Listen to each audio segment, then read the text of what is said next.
speaking of royal wedding, I mean, you're English, you must be really excited about the royal wedding. No. Yeah. Yeah. No, I don't. Come on. I don't really. You gotta be. Really? Look, he's a Brit. He's marrying an American girl. You're British. You married an American woman. You got any tips for him? I would not blame her if she pulled out of this at the last minute.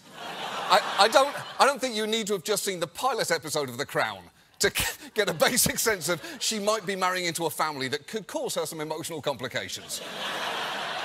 But this generation seems like nice people, right? They're all nice now, right? Yeah. I mean, they're an emotionally stunted group of fundamentally flawed people doing a very silly pseudo job. That's what she's marrying into. So I hope she likes it. It's going to be weird for her. I would not marry into the royal family. I'm a commoner. I would not be welcome, especially after what I've just said. Killing the mood. I guess. This is like, we're all doomed. This marriage is never going to last. You just it's a complete fights, fiasco. don't you? I didn't write your piece. I started by saying... It started by saying I wish them all the joy, didn't I? But then he went on to say... And then I said, get away, Meghan, don't do it. You said this is not a dreamy fairy tale. It's not. Most crowns are made of thorns as well as diamonds. Wow. She cannot possibly understand what she's getting into. The Windsors are a cold and dysfunctional family. I fear I do believe that. Really? I do believe that. I do believe that. I mean, look at the examples. Not just Diana, but even going back to Princess Margaret. I remember Princess Margaret when she had to sign her love away. It was a rainy day, I remember it very well. And she never really recovered, did she? Because she couldn't marry a divorcee. That's true, she didn't. Yeah? But life has changed. The royals have changed. But I love the boys. The boys seem very normal to me. But what I really think, especially if it seems she's not even going to carry on with her career, it will be a nightmare. Because the official rules and regulations... I mean, even Kate, you know, I'm not a royalist, but I do sort of look at these, at Kate. She had personality once. They've taken it away somewhere. What do you want us to do? Get on the roof and start dancing? I think Diana had it, and that's why Diana was so unwelcome. Well, the royal family would have had an idea for who would be the perfect bride for Prince Harry. Meghan Markle couldn't be any more different. She's American, she's a divorcee. And she's half black. It's a recipe for, well, we'll see. I'm sure that when the courtiers found out that this woman existed, all the alarm bells rang at Buckingham Palace, and I could almost hear them saying, pull the shutters down. It's an invasion. All the things that frightened the royal family have suddenly arrived on their doorstep. I can hear Diana laughing now. It's time to move on. Things are changing. The first time ever there's a mixed-race person marrying into the royal family. And on May 19th, there'll be a wedding that will change the royal family forever. Harry and Meghan's wedding is like no other wedding. I think it's modern, it's young, it's now. Oh, I've got goosebumps. Things are changing. She's modernizing the royal family. I think that's great. It's so exciting that for the first time ever there's a mixed-race person marrying into the family. You gotta remember, not only is she marrying the royal family, but Harry is marrying her family. He's gonna get a mother-in-law that's black with dreads. Yes! Are we changing or what? Family have never had a black member. Let's just put that out there. Now we have the first ever mixed race royal bride. And that's a big deal.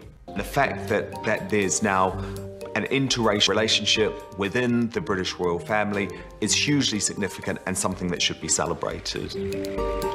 I think they're showing that it is outdated and they're ready to change and everybody wants to embrace this change. Bringing diversity to the royal family and breathing a breath of fresh air. You know, I think that this is going to keep them going even longer. I really do.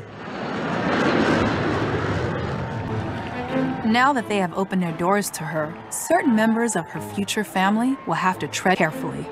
Meghan's marrying into a family which has, to put it mildly, a dodgy track record of race, and one of the leading culprits is Princess Michael of Kent. Princess Michael of Kent is married to the Queen's cousin and has a reputation for causing controversy. She was at a restaurant in New York and she was having dinner, and there was a group of rowdy people next to her who were Afro-Caribbean, and she rather snootily yelled at them, "Go back to the colonies." I mean, that sort of language and behaviour is totally unacceptable. So, do you all think the royals are ready to have like a black princess? No.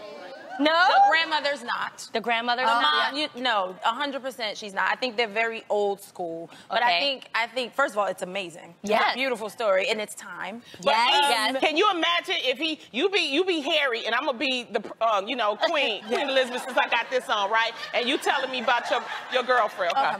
Hello, Harry. Grandmother, I met this beautiful woman, and she just happens to be mixed race.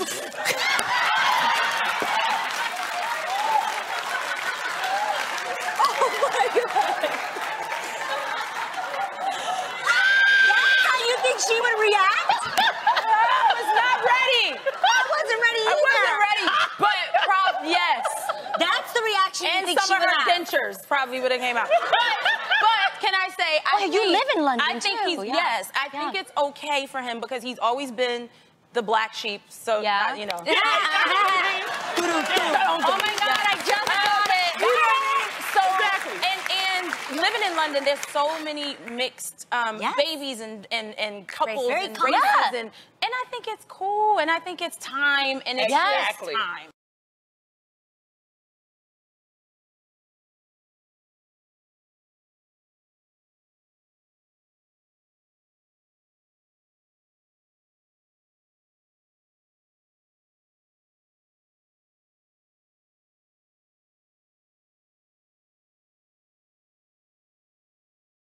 And look, they always knew that my wife was going to leave because of the way that they were abusing her.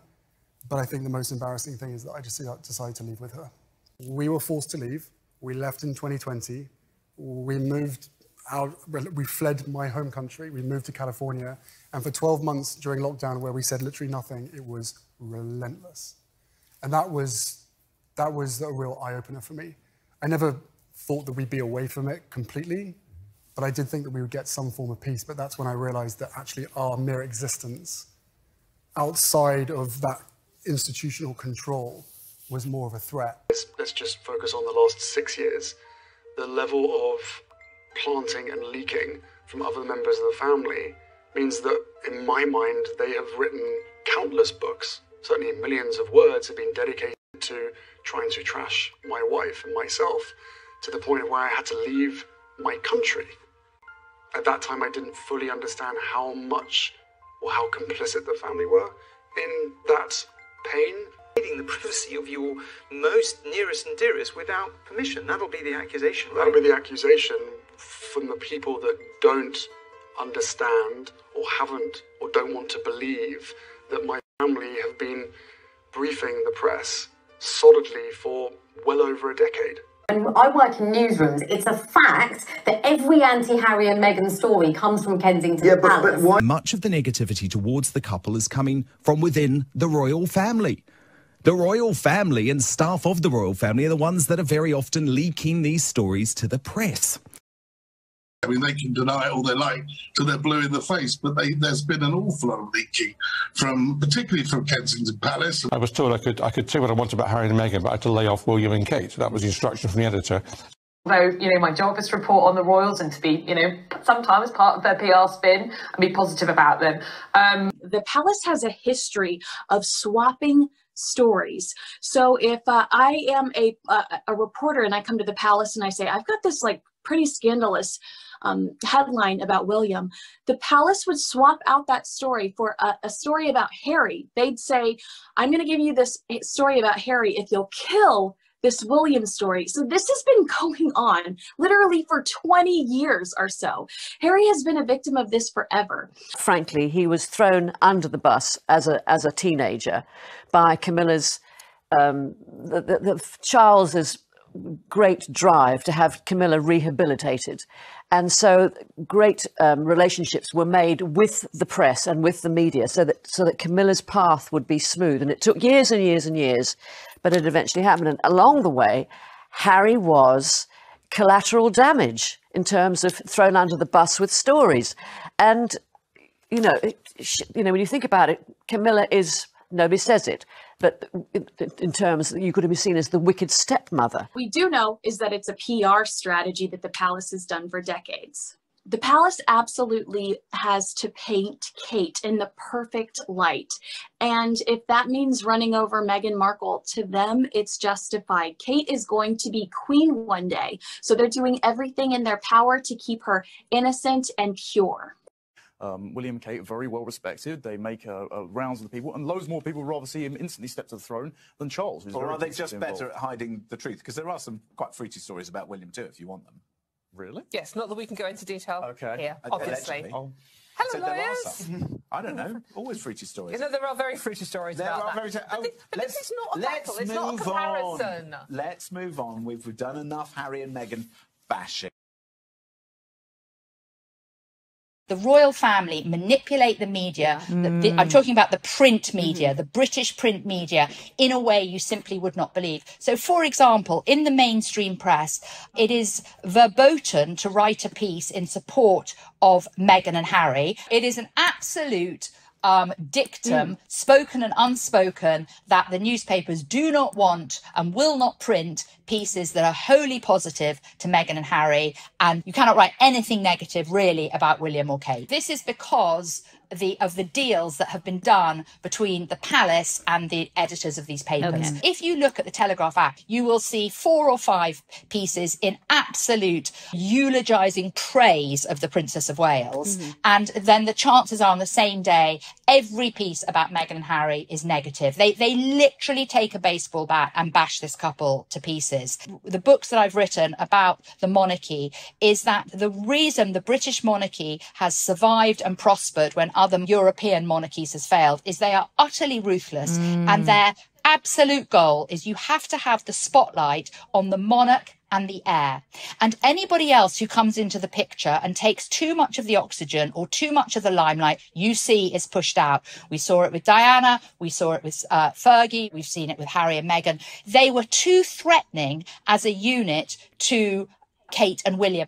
The tide turned, and I believe, Harry, that was instigated from within the palace. And you cannot fight the palace narrative. Nothing is leaked without the nod from the principals. For example, the Tightgate story. What's interesting is nobody came out from the palace and backed Meghan's story, and yet they came out and they backed Kate's story. What I think there's a deeper meaning and a deeper context, which is there is definitely no question in the British press an absolute movement to discredit Harry and Meghan and the need to bolster William and Kate, and they have to be sanctified in the press, and they are these saints. You know, I really do feel that Harry was absolutely on the money when he said we had to leave, because once this tsunami of bad press comes against you, it is very, very difficult to rise above that. She is being discredited by the establishment. She is being discredited by the broadsheet press in this country. She hasn't really been given a chance, and that it became so toxic for them. I think that they could not access the truth. Harry absolutely knew that, you know, the palace were leaking stories about them, that the narrative had to be, you know, to discredit them in order to refocus the spotlight on William and Kate, that there was an envy after their successful foreign tours. They had star quality as a couple, just as Diana did. Journalist about how the media inflames this. I was called by the Sun newspaper. If you don't know what the Sun is, it's sort of got the topless girl on page 3. That's all you need to know. And they called me about a month ago to ask if I'd write about how Meghan was like Wallace and how Meghan was going to destroy the royal family and the arguments between Meghan and Kate. And I said, I'm really sorry, I'm just not privy to all of this. I don't think I could do it. And the commissioning editor was really twisting my arm to write this article and say, but you could say, couldn't you, that X happened, and you could say that she's fired all her staff, and you could say that Kate has said this. And I said, well, I'm really sorry, I don't know that, I can't do it. And this conversation went on for about half an hour, and I didn't write the article, but it just gives you an insight into how this whole thing is being, you know, the flames are being fanned by the media. Yeah, I think it's a bit of both. I mean, the fact is that the royal family does have a huge amount of power over the British press in this country. And if you ever want any kind of ongoing relationship with the royals, which obviously everybody does, then if you are the one who goes straight over the top and broadcasts something, especially something deeply personal, then you are going to be excommunicated from the royal pool, as it were. Have you heard from anyone in the palace thanking you for the, serious defense of them? I've had some messages communicated to me on behalf of several members of the royal family. Upper level We're very people? grateful that When I was working for the BBC, a very senior royal correspondent at the BBC, I was excluded from parties and events. I remember one big party at Buckingham Palace. I wasn't invited as the royal correspondent. Piers Morgan was as the editor of the Mirror. David Yellen was as the editor of the Sun. And I used to say to them, why? And why do you plant stories? And they did. Plant is a strong word. Give stories to the tabloids first. Why did you come to me and I'll broadcast and they can follow me? But that was never the way. I think that most of the general public would assume that the monarchy are at the mercy of the British press, when the reality is there is a far greater level of manipulation that goes on from the royal courts to the media than Joe Public would ever believe. I think everyone needs to have some compassion for them in that situation, right? There is a level of control by fear that has existed for generations. Because what the autobiography lifts a lid on is the very grubby dealings between the institution of the palace and the tabloid media, where instead of being able to be a family, which is defined by love and nurturing and caring for one another, the royals have been turned into this kind of hideous cartel where they're feeding each other to the wolves in order to advance their own interests. And I recognise this as a minority opinion in this country, but I do think that that is a quality inherent to monarchy. I think that princes and dukes are good names for musicians and dogs. I don't think that they're, great titles for human beings. And when you look at the misery that these people have inflicted on one another, I think of them as, like zoo animals who've been, bred in captivity, and they lead these existences where they're clearly really unhappy. But knowing the monarchy as I know it from something that I was brought up in, for me it's always been about uniting people. And it breaks my heart that the British tabloid press have so successfully, managed to create this divide and this conflict at the same time as a culture war in the UK. So you talk about peace. Peace can happen when there's truth. Well, they've shown absolutely no willingness to reconcile up until this point. And I'm not sure how honesty is burning bridges. Silence only allows the abuser to abuse, right? So I don't know how staying silent is ever going to make things better. I was surprised that he was open, vulnerable, because we could feel his pain when he was speaking about his father. And the moment where he says that 72 members of parliament stood up and nobody in his family did, and that hurts. I could feel that he really deeply meant that. There is a revelation. There is something new and unexpected in this, which is we get to hear the voice of a black woman who's been persecuted to an extent that is horrific in this country. Hearing the voice of a black woman talking about her experiences is revelatory, I'm afraid. So that, I think that idea, there's nothing new.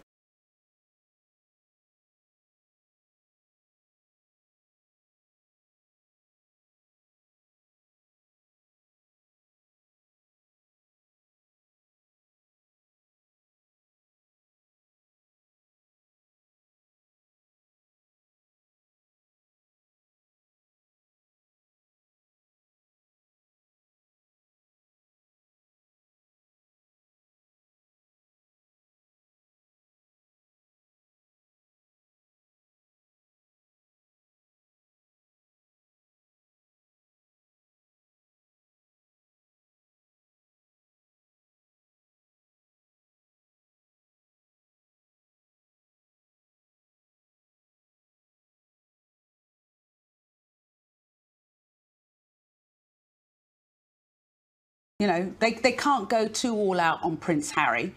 So let's go for the evil, scheming woman, that whole thing about women taking men away, dragging them somewhere and, destroying them. I mean, how misogynistic is that? I don't think anyone could have told her what it would be like to be a biracial woman in the royal family because there hasn't been one in modern times.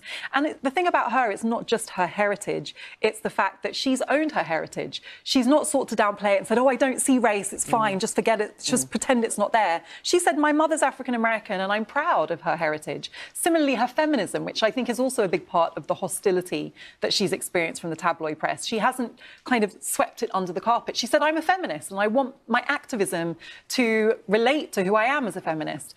And I think it's that owning of her identity that is absolutely different from anything we've seen from senior royals before. And that's what was inspiring and refreshing to me. But I fear it's what has been threatening to parts of the British establishment. I think what she's done wrong is not to be of the correct stock. I think what she's done wrong is to be an American, to be an outsider, to have been divorced. Also, she's a strong woman. I'm not saying she's perfect, but I'm sorry, Prince Andrew doesn't get as much, consistent vitriol. So what do you think is at play here? Is it sexism? Is it racism? Is it a heady combo of both? Yeah, it's all those and above. I mean, when it comes to an outsider and a female of colour, then that is something that you are going to come down on because it shouldn't be allowed. When people keep asking what examples, it makes me question. It makes me question, where have you been the last 2 years? What have you been reading? What have you been listening to? I've been reading some criticism. Right. I haven't personally read anything that I could say was based on racism. And this is part of the problem. And let me explain what racism looks like from the lens of white privilege. White privilege whitewashes racist and inflammatory language as unconscious bias. It perpetuates the bigotry of intolerant white people as ignorant. It defends and protects their private views, once spoken, as misspeak, and then camouflages racist behavior as error of judgment, which is exemplified by Danny Baker's tweet when he compared Archie to a chimpanzee. Now, look, I think if you look at a lot of the criticisms she's faced, even a lot of the examples, it sums up to one thing. How dare she? She doesn't know her place. She's uppity, right? When a black woman, right, goes along with the flow, does what is expected of her, it's all okay. But the moment she exercises independent thought, independent authenticity, her own independent views, she's a problem. And I recall early on when I first approached her in 2018, and she had just joined the royal family, and she shared a conversation with me then that really made me feel somewhat disheartened, because she said she had been given advice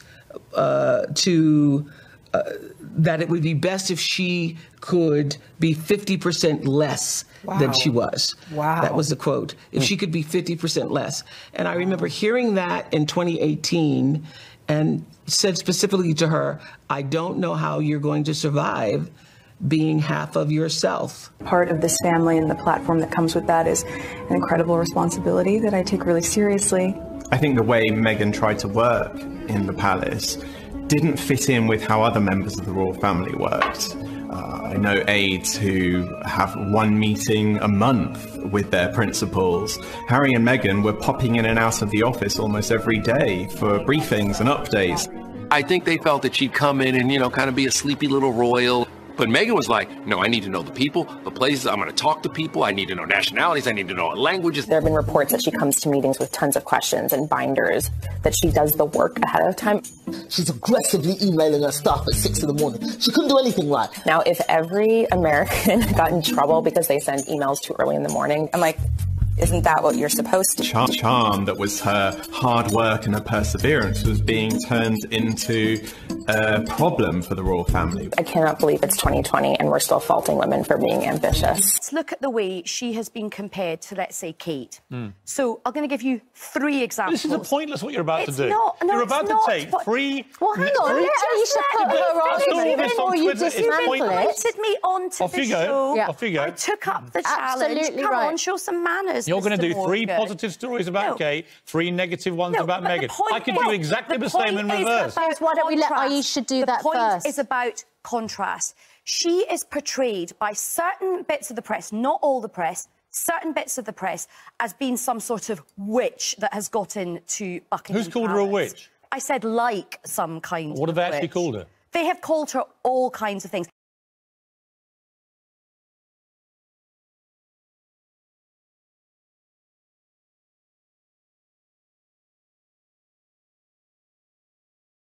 By the way, Oh, sorry, anyone call her a witch? She does. I said like, right? It was a kind of put these things out there. Okay, I keep she's hearing. basically. I'll give you some examples. Avocados. Kate likes avocados. Amazing healthy snack. Meghan likes avocados. There's a piece about how she's literally like a war criminal and is supporting sort of military action and bad things happening. Okay.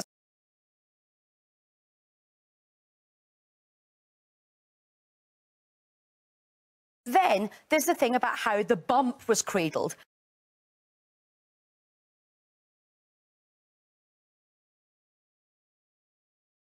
You know, Kate cradles her bump. Everyone's like, oh, it's a lovely, warm, maternal thing. Meghan cradles her bump. It's like, ooh, look at the way she's cradling her bump. Meghan genuinely cradled her bump in a weirder way than Kate. That's Just a fact. It's a tiny little insignificant thing, but every mother I've talked to said the same thing. No, every mother, they black, haven't. white, Piers, gender Piers, fluid, hello. any mother you like, Piers, hello. said I'm the a same mother. thing. I'm a mother. Well, you don't see anything wrong with I do her. not agree Is there anything wrong with her? with Here's your my point. characterisation Here's my of the point. way that Ayesha, you what's with her? You may self-identify as a penguin these days, Piers, No. but you have not been pregnant. Okay, let me now You have respond. not- I mean, Let me you now- might look like you are, but you're not pregnant. Again, you see the difference in the way the press treated those two women. You only need to look at some of the coverage that has called Kate a fashion icon for wearing a strapless dress, but then called Meghan vulgar just a few weeks earlier. And it's these sort of discrepancies that have made it quite difficult to understand what it is that the British press have had in for Meghan. So, yeah, I can understand why he's blaming the media, because the media are to blame. A racial undertone, that's just racist, isn't it? Either she made Kate cry or Kate made her cry over flower girl dresses. And then she made her staff work. And now she actually got married on this day, but she said she got married on that day. Well, that's it. That's it. That is the smoking gun. I mean, what else can we say that would make Meghan Markle a worse person? Get out of here. These little, it's dumb. Bring us something real. Then we can all get crunk about it. This is in his column. I'm just going to read what he said about Meghan. At night, I'm unable to sleep as I lie there, grinding my teeth and dreaming of the day when she, Meghan, is made to parade naked through the streets of every town in Britain while the crowds chant shame and throw lumps of excrement at her. Now, he had a lot of public backlash for that, and he apologized, and they took the thing down. But what type of idiot writes something like this about a person, a girl, who lives in the world, who's trying to wake up in the morning and get through the day? I don't think we can ignore the racial component. What a here. disgusting I don't think we can ignore the racism and the bigotry that she faced. And classism, and they too, I and think. classism, but I think it had much more to do with race. And the royal family made all of its money on the backs of black and brown people, stole a lot of that wealth, had slaves, participated in the slave trade. That's why this was such a missed opportunity. They should have embraced her and brought their country closer together instead of pushing her away and playing on their bigotry. It remains a powerful tradition. You're right, because look, they're like Kevin McCarthy. They just want power. Yeah, we've seen. Jeremy did tweet that he was, quote, horrified to have caused so much hurt and vowed to be more careful in the future. But here's the thing, you guys. He's a really big host in the UK. He hosts Who Wants to Be a Millionaire. He also has 2 other shows on Amazon Prime. And he hosted Top Gear, which is probably the most popular show in the history of UK. Absolutely. What the heck was he thinking by saying that? And how does he still have his job? Or am I jobs? Being, No. Jobs. Yeah. Well, I mean, it shows the power that certain people have, and also the consumerism of degrading women, and also the violence against women. Because Camilla, the Queen Consort or whatever, just had lunch with this person, and there seems to be a sign-off by these words being published in the Sun that this is okay. And I believe Camilla has an initiative about protecting women or the endangerment of women, and this seems like something volatile enough to constitute the endangerment of a woman who, BT dubs, what has Meghan Markle done? I know. Like, honestly, what has she done other than exist and marry a man that you don't feel that she's deserving of? Because at the root of all of this, that's what it's giving. I think we all know what Prince Andrew's done. Right. I wonder if there's an article about him. Right. I'm very curious. I also have to say, like what Erica said, when you hate someone on us, I get that he's a provocateur. I know who he is. People are like, oh, he says stuff like this all the time. But he doesn't write op-eds. Right, and when he says this about someone who already has that much vitriol, when you hate someone on a cellular level, even if you're joking, again, where was there the fight between these two people? What did she ever do? So what Erica is saying really truly is they, and you said it before, they're proving her point. She does nothing, and they eat her alive, throwing excrement at her as she didn't walks. read that part. Oh, but I'm yes. sorry. No. But it's important. It's so dirty and vile and violent. And you can say I'm overreacting, but I think it's reckless for someone who is a target like that. I have the same visceral reaction. He did this because he had permission. Yes. You don't write an article about this. You don't write anything about it's in the Sun. The royalty without permission. You don't do this. This is the boss letting you know that you can take a shot. They start talking about organizations like this. Nothing happens, nothing is written, nothing is said without permission. So he had permission to write this. Just left Camilla's and here we go. There's no way that there's an article that would ever be written about anybody like this without express permission. And I'm sure speculation, I think somebody probably perused this before it went up. As a former Fleet Street tabloid journalist, I could not believe my eyes when Jeremy Clarkson wrote doubly of his desire to see Meghan Markle paraded naked through the streets of every town in Britain while the crowds chanted shame and threw lumps of excrement at her.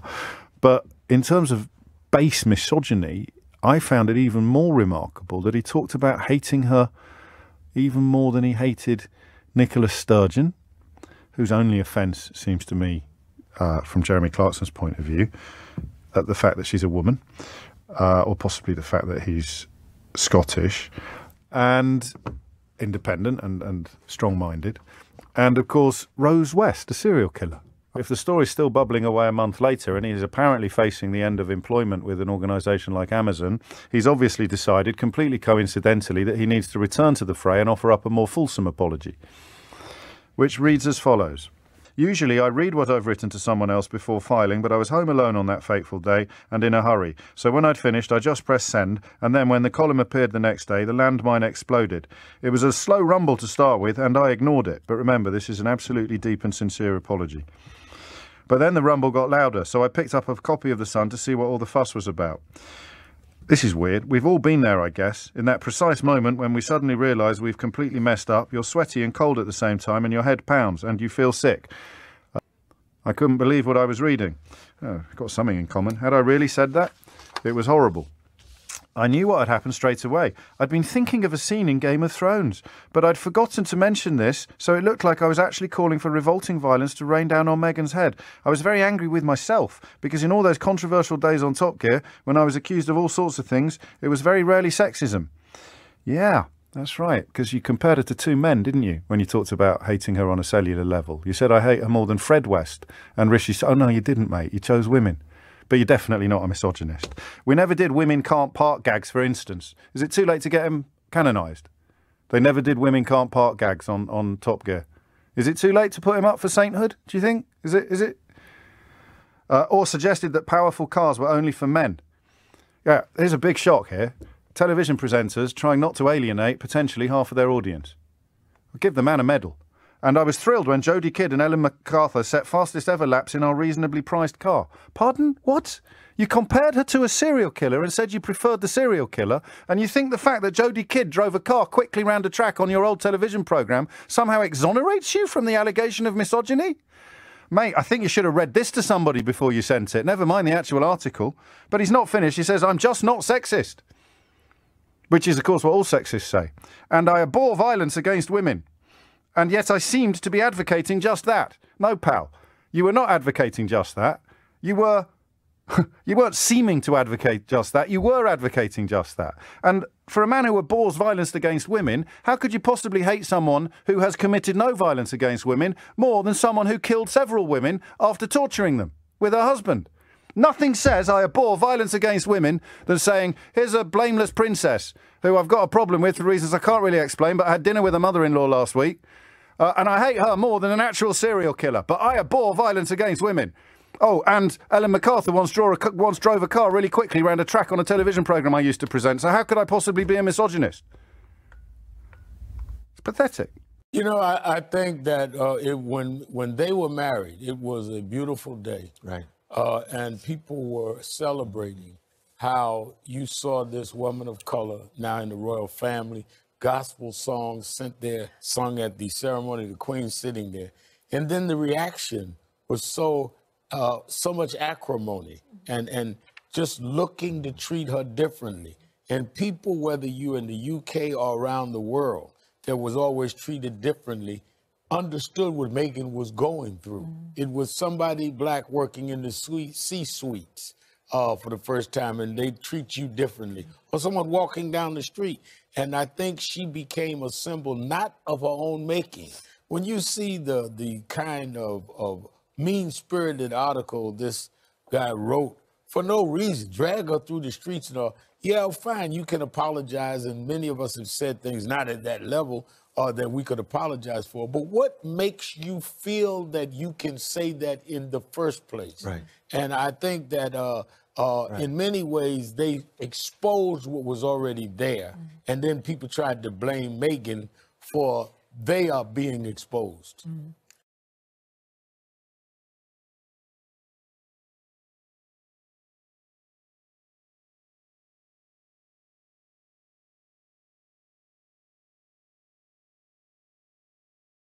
A British DJ has been fired for a controversial tweet about the royal baby. The BBC's Danny Baker posted a photo showing a couple holding hands with a chimpanzee, and the caption read, "Royal baby leaves hospital." Within the first 8 days of our relationship being made public was when it said Harry's girl almost straight out of Compton, and that her exotic DNA will be thickening the royal blood. You can get followed, photographed, chased, harassed. The clicking of cameras and the flashes of cameras makes my blood boil. It makes me angry. It takes me back to what happened to my mum and what I experienced when I was a kid. That's enough. But it went to a whole new depth with not just traditional media, but also social media platforms as well. It was the first big event that she had been invited to meet the wider family. Also present was Princess Michael of Kent. She was wearing a blackamoor brooch, which depicts effectively an African slave. Wearing a blackamoor brooch to meet Meghan's family is next level. I wonder if this woman has a cabinet full of racist brooches for different occasions. Who even has that? Is she just like, Jeeves, I'm off to Korea. Fetch me my necklace of a dog in a frying pan, please? Number one, why would you wear it anyway? It's kind of like caricature of black, subservient people. Number two, did she not know Meghan was going to be there?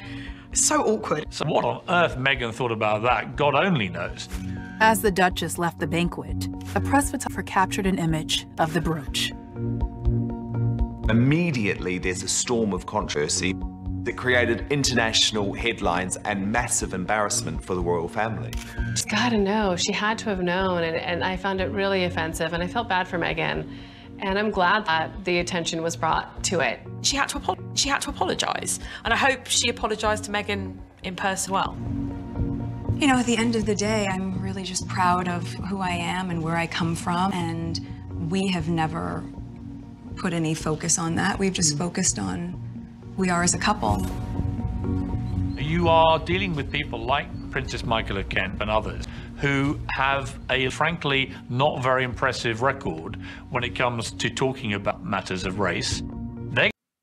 For instance, Tatler magazine quoting an old Etonian saying I'd married Meg because foreigners like her are easier than girls with the right background. Or the Daily Mail saying Meg was upwardly mobile because she'd gone from slaves to royalty in just 150 years. Or the social media posts about her being a yacht girl and an escort, or calling her a gold digger and a whore and a bitch and a slut and the N-word repeatedly. Some of those posts were in the comments section on the pages of all three palaces' social media accounts and still hadn't been expunged. Or the tweet that said, "Dear Duchess, I'm not saying that I hate you, but I hope your next period happens in a shark tank." Or the Mail complaining that Meg couldn't keep her hands off her baby bump, that she was rubbing it as if she were a succubus. Things had got so out of hand, 72 women in Parliament from both main parties had condemned the colonial undertones of all newspaper coverage of the Duchess of Sussex. None of these things had merited one comment, public or private, from my family. We go further. This is a privately leaked WhatsApp conversation with a former Tory friend. The remarks about Prince Harry's fiancée, claiming that black actresses' entry into the royal family would pave the way for a black king. During this shocking tirade, you claimed that you would never have sex, and I find this word hard to say out loud, but I'm going to say it in the context of what it was. You would never have sex with a Negro. You described black people as ugly. You suggested that Meghan would taint the royal family because she is mixed race. I mean, you just don't sound like a very nice person. It doesn't sound very nice, no. There's a lot in there, what you said. Meghan Markle, I think my comments about her were disgusting. They were meant to shock, and they were private. And the press was saying that Meghan was exotic or straight out of Compton, and that is so offensive. I was talking to a journalist earlier today, and to try and put across to him, I said, suppose you meet your lovely wife and you introduce her to the family, and in the headline in your local newspaper is that your beloved looks like she's straight out of a strip joint. I mean, so, and he was like, oh, right, okay. So other people might laugh it off, but remember, if you've lived with this backdrop bubbling away, Piers, if I can, I'd liken it to if you're blind, if you're sight impaired your whole life, somebody might say nasty things to you every so often, but your whole life is affected by where people place things or don't place things, or whether there's a steps or there's a ramp, your accessibility to life, how much opportunity you may or may not have.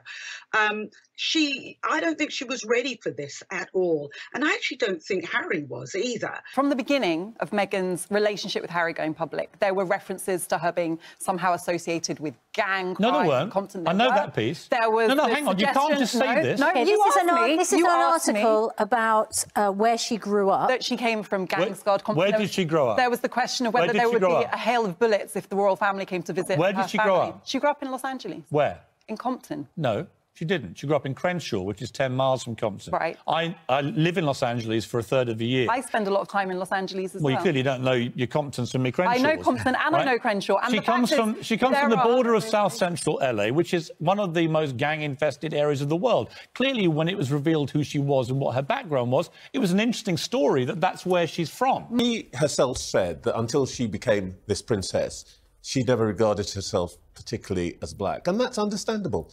She grew up in Los Angeles, in the most wealthy black enclave anywhere in the United States, Parkview, Windsor Hills in Los Angeles. She went to a private Roman Catholic school, and in a sense, race was never really part of her background. And nowhere near Compton. She's from Los Angeles. She went to a private school in Hollywood. It doesn't make it racist to say that. The university where I'm a professor is also in South Central LA. It's not only gangs and gun violence. You know that South Central LA, immortalised by the movie Straight Outta Compton, has a lot of gang violence. So can we just acknowledge... It was an interesting aspect to this woman's background, that she came from that part of Los Angeles. That one element of South Central LA. You say it's racist, and I say it's factual. That is a racialised narrative. It's factual. So there are other things happening in South Central LA, Piers. Had she come from Outer Mongolia, that would have been the story. But Piers, if she was white, would people have associated her with the gang violence? You should describe her straight out of Compton. She's not from Compton. No. All the kinds of words that have been used to describe her. She's, as I said, she's uppity. People complain that she shrouded her son's secrecy. You compared, not you, but the press compared her son to a chimpanzee. You're lucky she even told you about We've got a press representative. Well, when I say press, hang on, Camilla, you have the Danny Baker tweet, I think we can all agree, was completely inappropriate, and he was rightly reprimanded. It was racist. The straight out of Compton he lost his racist. job for it. I said that he got hired. Hang on a minute. Let's just let, because specific examples are quite useful here. When the straight out of Compton narrative started, after I broke the story of their relationship back in October of 2016, I wrote and called out that that was inappropriate language to use. Has there been anti-Americanism towards Meghan? Yes. Has there been misogynism towards Meghan? Yes, because we are seeing her take too much of the blame for what is undoubtedly a joint decision. That's right. But when we come to the actual specifics of how Meghan has been treated by the palace, which is, people might not believe, but a more multicultural and diverse environment, the royal household, than you might imagine. The Queen, and now the King, has special exemptions from certain types of discrimination law in the UK. Specifically, they can discriminate against people on the basis of race and sex, the Sex Discrimination Act in the 70s. It is inappropriate and derogatory for Her Majesty's policies to make it possible for proceedings to be brought against her in her own courts. What they're talking about there is a previous act that happened in 1968 that was trying to apply workplace discrimination law according to race. And the Crown successfully lobbied to have the Queen exempted from this, not because she was above the law, but, bear with me for a second, they wanted that exemption from the law because they did not appoint coloured immigrants or foreigners to clerical positions. And then in the 70s, when the Equal Pay and Sex Discrimination Acts were being created, the palace said, hold on there, we want the same exception that we got in the Race Relations Bill back in '68. There was one more thing the palace wanted. Not only did they want to be able to discriminate on the basis of race, which they successfully lobbied for in 1968, but then they also wanted to be exempted from the Equal Pay Act and the Sex Discrimination Act, but they also didn't want anyone to know that they were exempt. Decades moved on, but the palace didn't seem to change anything. It was noted in 1990 that there were no black faces in royal service. In 1997, the palace said that they weren't actually monitoring any kind of affirmative action or equality statistics. The Equality Act was passed in 2010, which consolidated all of these other discrimination acts like the Race Relations Bill, the Sex Discrimination Act. The exemptions were kept on. There are quite a lot of people of colour working in the royal household. There are quite a lot of people of a different sexual persuasion working in the royal household. So that hasn't changed anything. They're working, which is different from Meghan, who has entered the royal family as a member of the family. And chosen to leave. I know, but you're talking a lot about white privilege. She hasn't left. I mean, you're talking a lot about white privilege, and I'm saying that there are... you can't just paint the palace as this place which is just full of white men in grey suits. No, but it's not the palace. I'm talking about the culture of racism. Yeah, this is why we need to have the conversation. Which is huge. In the UK. It's a huge conversation. But also, I just want there's to get criticism to the bottom of the papers. But the bottom of the papers... Do you think there is a racist element within the media in Britain? Yes. I think there's a... I don't think there's a racist element that's overt, but I think that she has been treated as an outsider largely because of her Americanism, the fact that she's a divorcee and the fact that she had a career before. And I think there's been mistrust of somebody new coming in. But equally, if we look at the criticism of Prince Harry, which has been equally vociferous, I know that on one hand we're trying to push Meghan out of this and sort of say, well, she's been uniquely vilified. He has had a great deal of criticism and condemnation, which I suppose we can all agree wasn't racist in its tone. But this is the challenge that I have. Anytime we have to talk about racism and the real issue of racism and the impact and consequence of it, we keep pushing it away and calling it something else. Yeah. It is racism. Let's call it what it is, which is why I explained what I said. The inflammatory language. Oh, no, but that's not racist. It's unconscious bias. The fact that people are bigoted in certain ways and they exhibit it in certain ways. Oh, I'm sorry, but that was just misspeak. That was just error of Harry himself used the phrase. Harry himself Yeah. used the phrase unconscious bias. Are you not happy with that phrase? It's not about what... I use unconscious bias because I say that there's nothing unconscious about bias. The point is that there is a real issue of racism in this country. There have been allegations that she's associated with very racialized racialised forms of crime. There have been discussions about her exotic DNA. Her newborn baby is her DNA not exotic by royal standards? She was the first mixed-race person to ever enter the royal family. This is the context. Why is the word exotic?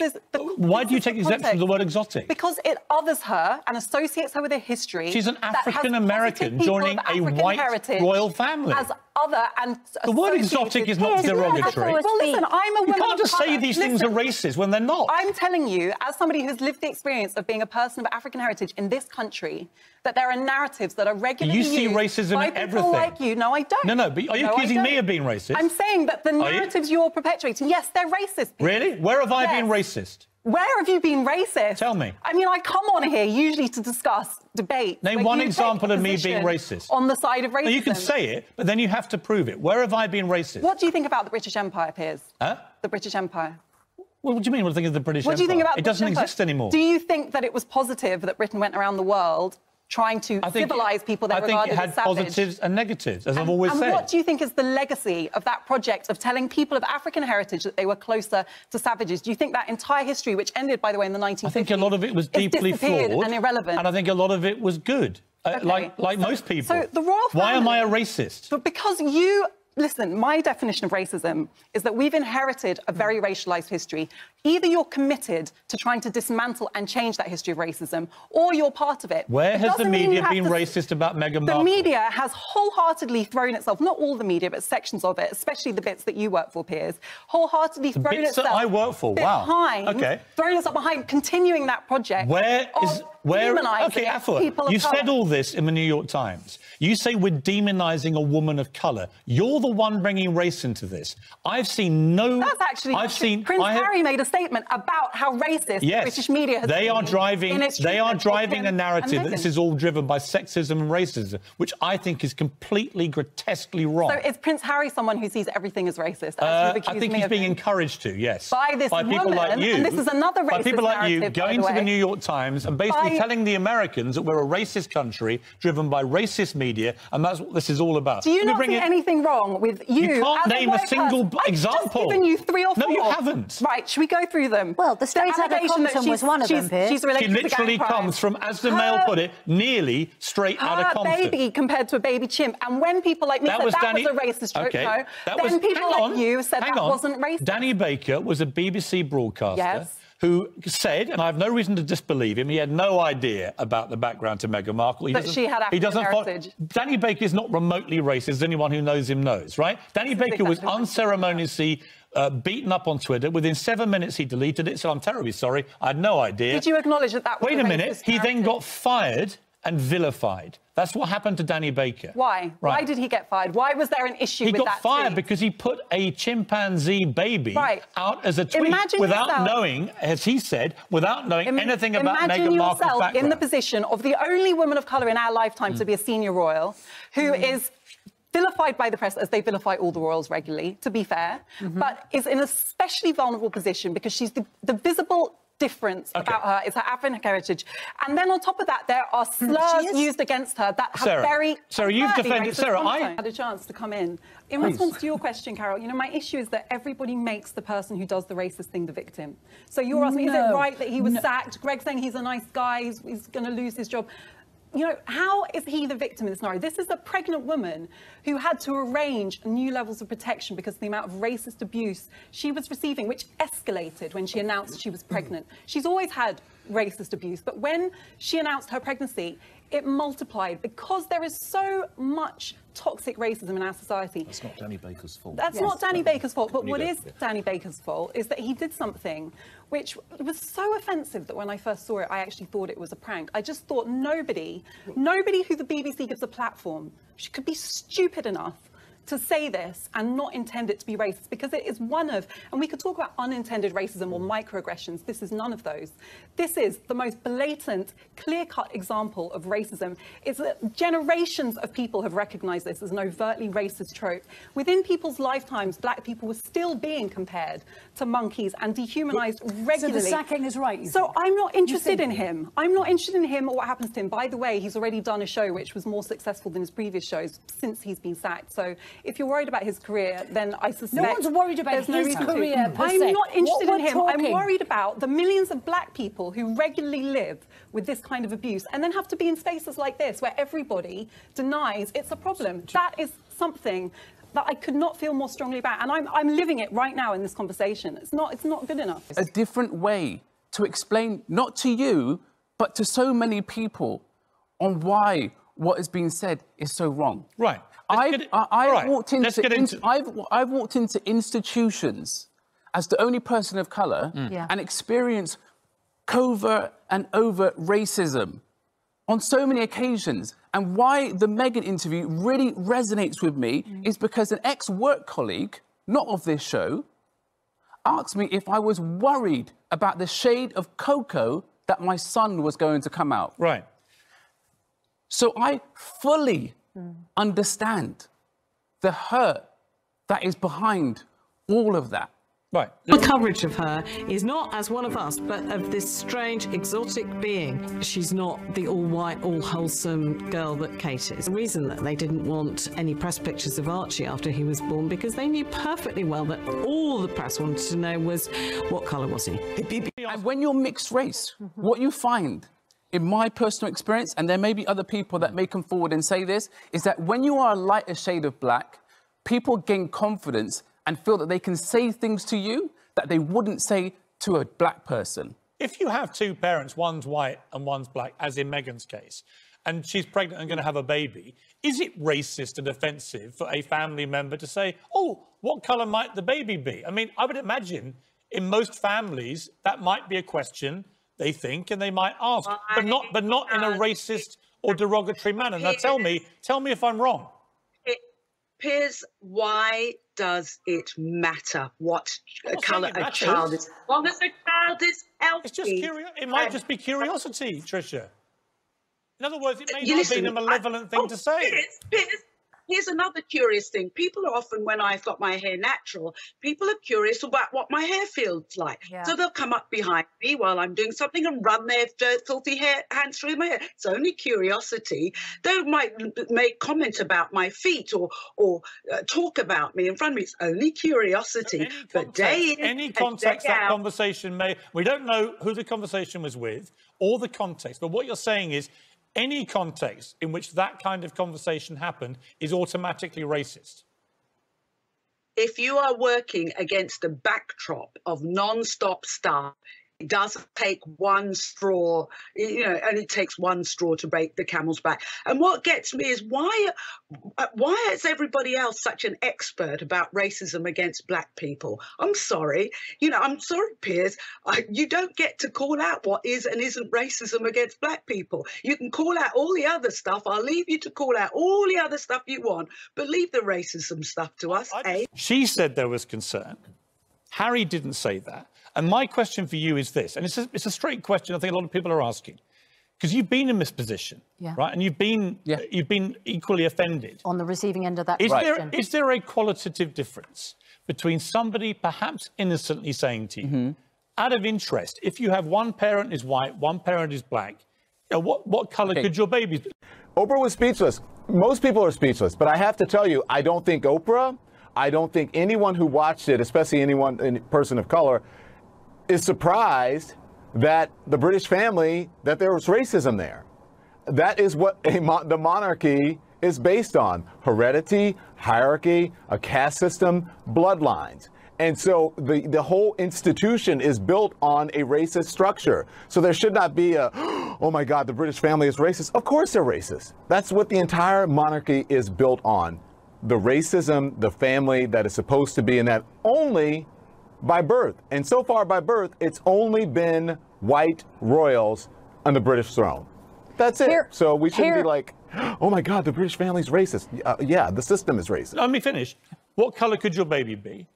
Is there a difference between that question phrased in that innocent, perhaps, way, and somebody doing it in a tone that says, well, how dark is your baby going to be? Well, I think, in a derogatory, perhaps racist right, tone. Exactly, and there is a difference. But what we're getting from the interview is that it was said in a negative way. Those months when I was pregnant, all around this same time, so we have in tandem the conversation of he won't be given security, He's not going to be given a title.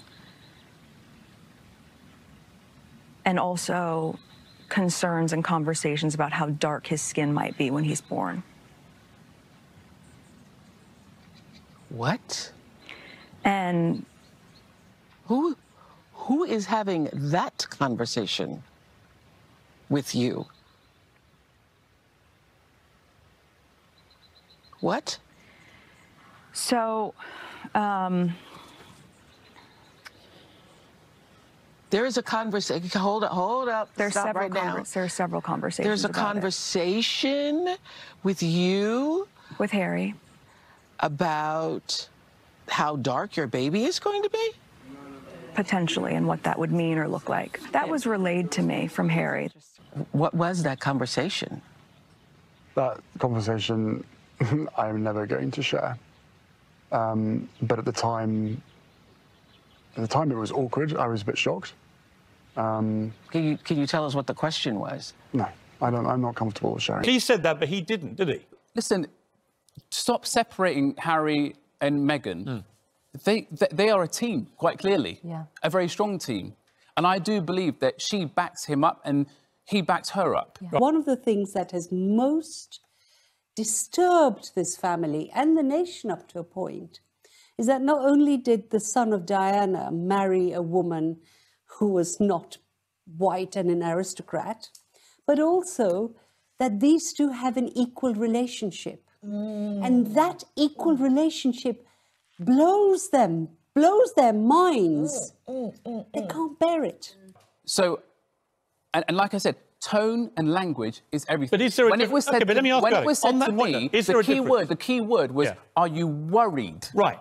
Yeah. Right. Okay. But that to me is and racist. there's a big difference. That to me is racist. But that's what she It is racist. reports. Do you think, is there a difference? If it was said, perhaps in all innocence, right, and they just said, oh, what colour baby might you have, without any suggestion of it being a concern or a worry if it had darker skin, would that in itself, would just the question be racist? That in itself is fine, but you have to think about how it feels on the receiving end. But we have to also just take a step back.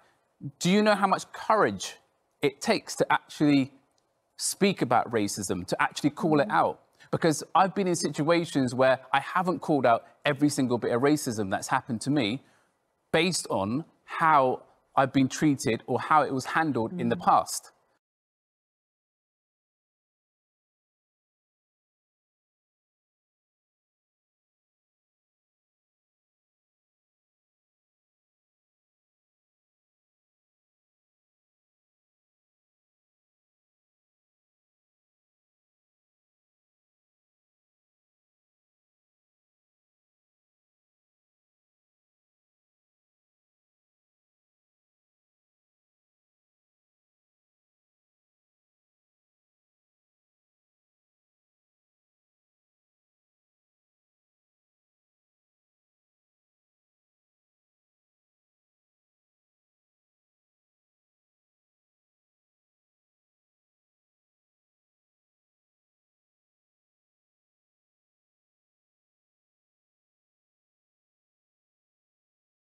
Because you're worried about a backlash. And you're also worried about a backlash. And there will be people that will treat Harry and Meghan differently because they've spoken out. Okay. But this is the whole thing. We've got to get comfortable talking about the uncomfortable. And that's why it's important for me and you to have this conversation. Right, but say it is a future king that said this in a derogatory way.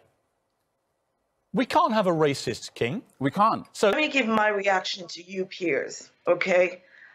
I just, your every rant you've just given the last hour, it's honestly, you're such a liar and a disgrace. Yeah, but you're about to do the same thing. I'm giving you the platform. You talk about the interview. You trash me every time you come on. You trash me every time you come on, which is exactly the thing you accuse me of doing. If you've got something to say about the interview, say it. Let me finish. You bring out coverage about Meghan and Harry on their wedding day and the engagement, but conveniently forget to show the coverage before they got engaged, between the engagement and the marriage. So you conveniently forget that Prince Harry, November 2016, talked about the racist undertones of the media. You conveniently forget all of that to paint this picture that all was rosy and hunky-dory. Nonsense. And then you are lording over the Queen. Listen, by all means, let's applaud the Queen when she does something right. But when she does something wrong, we need to call her out. What does she do wrong? What does she do wrong? What kind of grandmother? Let me finish. What kind of grandmother will be so close to her grandson, Harry, but then not use her power and influence as Queen to protect them from the racist media coverage? I find what you're saying about the Queen actually disgraceful. I find what you're saying, you're entitled to your opinion, Shola. I find, sorry, no, I'm allowed to respond to what you've just said. Is rooted, listen, you might learn something. The royal family as an institution is rooted in colonialism, white supremacy, and racism. The legacy is right there. So you're now surprised that a comment would have been made by several members of the royal family about how dark Archie's skin is. It's not several members, actually. No, you can't spew lies. All right. Harry and Meghan. Are we allowed to engage in any of this? Let me finish. Well, you're not stopping. That Harry and Meghan had the audacity to speak that truth, then you should be at the actual outrage of racism. Right, okay. Am I allowed to respond to this? Am I allowed to respond yet? You can respond now. Okay. I think what you've just said about the Queen is disgusting. I think it's unbelievable. You talk about the behaviour of a 19... Am I lying when I said that? Allow me to say what I'm... Allow me to explain. And the institution is protected. Right, allow me to defend our royal family, thank you. You tell me. Right, if you stop shouting, I'll answer you. You're going to stop shouting? Or after you stop shouting. Yeah, let me tell you why I think what you said was disgusting. The Queen is 94 years old, right? Her husband is 99. He's lying in hospital for the 4th week, seriously ill. You talk about how could... Please let me speak, Shola. Everybody, come on, let's please just stay calm. Okay, whenever you're finished. Recovery, but the reality is you cannot. Shola, I'd like to finish my sentence, please. Any omissions or conduct I would like to finish my sentence. What your family has done that has perpetuated racism. Okay. You don't cover it up. Can I please finish my sentence? You have to be able to call her out when she's done something wrong. I'm going to finish my sentence now if you stop shouting at me. Here's the finish of my sentence. Guys. You talk about the behaviour of a 94-year-old monarch and you say that she should have done more. What about the behaviour of Harry and Meghan, who are spray gunning his family on global television as Philip lies in hospital? You might laugh. I don't think it's funny. I think it's piling hurt on the Queen, who is already suffering greatly from her husband's illness. I'm going to respond to that. What I don't think is funny, I'll tell you what I don't think is funny. It's the fact that you are such a disappointment. I wish to God one day you would even surprise me. You constantly use your platform as a wealthy, white privileged man with power and influence to what a load of nonsense, honestly. What a load of race-baiting nonsense. And the misogynist attacks on Meghan Markle. And you do it so shamelessly. We have done more on racial issues on this show than any other show on television. You're talking... Shola, you can keep shouting. Deny that the royal family has any racist undertone or actions against the first biracial simply because you're in love with the Queen? No, I think what you're doing now... You can love the Queen, but you should be able to call out actions done by the royal family when they've got it wrong. Yeah, I'm not going to let you trash the Queen. Sorry. Just not going to let you do it. I'm not going to let you do it. But you've had your say. Trisha, final question for you. If you tried to invent a show that had all this, you'd reject it as being too outlandish. Well, you'd call it The Crown. No, actually, I wouldn't. The name of the show would be Bullying, Piers, and I'm afraid at the moment you'd be the star. Really? You know what? We don't even know we've got these problems in our family. You might have an all-white family, and one day someone of colour walks in, I would love and you find out. I know. Trisha Goddard yesterday said to me, wait until one of your sons marries a black woman. I was like, I would love that. And do you know what, Piers? I wouldn't be surprised if one of your sons brought home a woman of colour. What part of your... I know from experience, it's very painful for a white partner to see firsthand all these little microaggressions and what have you, and they're shocked. If somebody brings up, yeah, but what colour is your child going to be? And I've been in that situation as well. It is deeply shocking. It might not seem shocking to the person saying it. Let me jump in. You know, you say people weren't surprised, but Harry explained that he was surprised, right? That he didn't really see it until he had to see it through the eyes of Meghan Markle, through the eyes of a black woman who he loved. And then he said it was immediate being confronted with this, Dawn. That part was not surprising because, as we always say, that is what privilege is all about. If it doesn't, you don't have to deal with it, then it doesn't exist for you. Look at all the criticism that before the interview aired, there were so many people who were on social media who were saying, oh, I can't believe, why are they doing this? Oh, woe is me. They're rich, they're wealthy, they're royal, what have you.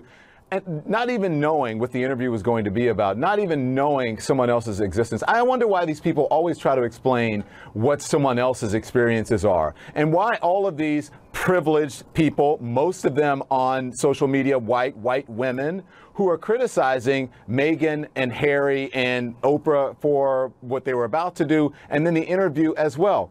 Of course, I'm not surprised that Harry was introduced to racism through his wife, and he felt it in a personal way. That's how it happens. I am a black man from the South who is engaged to a white man from the East End of Long Island. There were revelations for him, and still are in our relationship, because it wasn't something that he had to confront on a daily basis. Now he does. Now Harry does. So it means the world to him. Harry has a black child and a black wife now, so it is personal. Piers, listening to you this morning, I'm saddened. You know what I wish for you? I wish for you only really wonderful things. I hope that one of your sons meets a beautiful black woman and gets married to them, and then you will understand. Actually, I would love that. Why would I have any problem with that? Why does every criticism of these two have to be framed as racism? You won't have a problem with it. You'll have to hear her problems with it. Yeah, I don't. They had just gotten here the other day when a longtime royal aide, who's also William's godmother, stepped down from her behavior at a palace reception where she repeatedly asked a black guest what part of Africa she was from. To which the woman kept answering, I was born here, I'm British. And yes, or Duchess at this point, Meghan, told you exactly what was happening within this royal family. She told everybody that there was racism. Yeah. She told everybody that she was the target of death threats and racism repeatedly, that the family refused to protect her. And now we see that William's godmother was supposed to be her advisor when she joined the royal family, and that person is also a racist. And what I will say is, you know, I'm just surprised that so many people refuse to believe that she was subject to this type of treatment, even though she told you over and over again. Racism in the royal family goes a long way back. So when a film, yet another film came out about Diana's love affair with a Pakistani surgeon, I then talked to people who were connected, and some of them in Dodi's family, and some of the people in her Pakistani lover's family. And they told me some of the stuff that the royal family was doing because they were appalled that she had two brown lovers. The context and the thrust of the thesis is really that the monarchy represents and embodies a kind of racism in Britain. And I mean, that is true. I mean, the royal family is a family of white inherited privilege. The monarchy, you know, is built on the profits of empire. I mean, these are the facts which perhaps people don't want to talk about, but actually Harry and Meghan, and yes, it's, you know, it's celebrity, there's pictures of, you know, Archie and the kids and all of that, but actually that all aside, there's some really quite significant broader questions and challenges to the monarchy. And so I really don't think it is necessarily that the palace so far have got off relatively scotch-free. I think in many ways that's a more corrosive and much more sustained challenge, which I think is really going to be very difficult to answer, because it questions really the purpose and the place of the monarchy in progressive British society. Today, the Commonwealth has nothing in common and no wealth. And why should countries even sponsor this nonsensical hangover of the British imperialism? Why should taxpayers' money, my hard-earned money, be wasted on propping up the faded prestige of the British crown? as it fantasizes about its past. The sun has set on the British Empire. The crown is lost in the darkness, living in denial of the truth. In Cape Town, then 21-year-old Princess Elizabeth told the Commonwealth, "I declare before you all that my whole life, whether it be long or short, shall be devoted to your service and the service of our great imperial family to which we all belong." India is not part of any imperial family, nor is any other member of the Commonwealth. Today, these words mean absolutely nothing. The only thing most Commonwealth countries have is memory of shared oppression. What strategic interest does the Commonwealth even serve? Where is it placed in comparison to, say, a BRICS, a G20, a Quad, or NATO? The blunt answer is the Commonwealth is nowhere. The Commonwealth is nothing but a tattered vehicle of a now tattered British monarchy.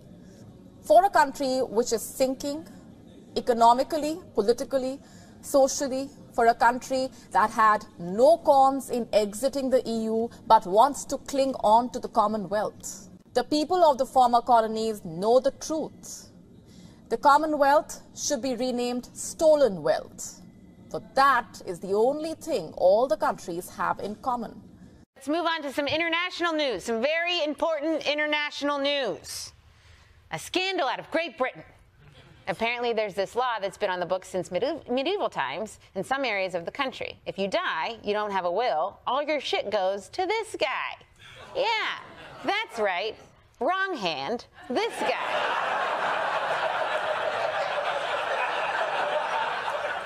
It's backwards. The King of England gets your stuff, your house, your books, those little soccer trophies. I'm sorry, football topsies or whatever you call them. And I know this sounds bad, but this is not a scandal. Great Britain is stealing from English people instead of Africans. I call that progress. What year is it? 2022. But not in Britain.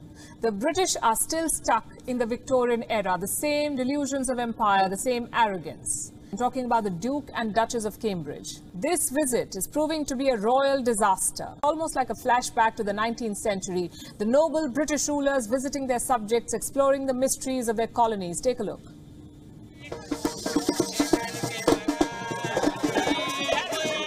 If Belize was bad, Jamaica was worse. Prince William came decked in full military attire.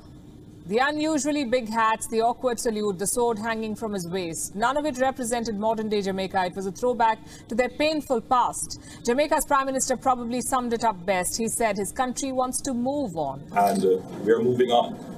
And we intend to attain in short order with our people and fulfill our true ambitions and destiny as an independent. Jamaica, there were protests against the royal visit. They demanded two things from Britain: an apology for their crimes and reparations for slavery. All Prince William could manage was this. I strongly agree with my father, the Prince of Wales, who said in Barbados last year that the appalling atrocity of slavery forever stains our history. I want to express my profound sorrow. Slavery was abhorrent, and it should never have happened. You know what was missing? Sorry. Prince William is sad that Jamaicans were enslaved. But is he sorry? That's what the people wanted to hear. But the British monarchy is not ready for it. And this picture should make it clear. The royal couple on one side, Jamaican kids on the other. Between them, this daunting steel fence. Just think about it. Your ancestors enslaved these people. They were put in cages. They were whipped on the streets. The monarchy is not your soft power anymore. If anything, it's the opposite. At the center of this empire was the royal family. They do not represent the glory days of Britain. They represent the worst of Britain. The Germans still apologize for Adolf Hitler. And that's what the British royals need to do. Apologize for their past.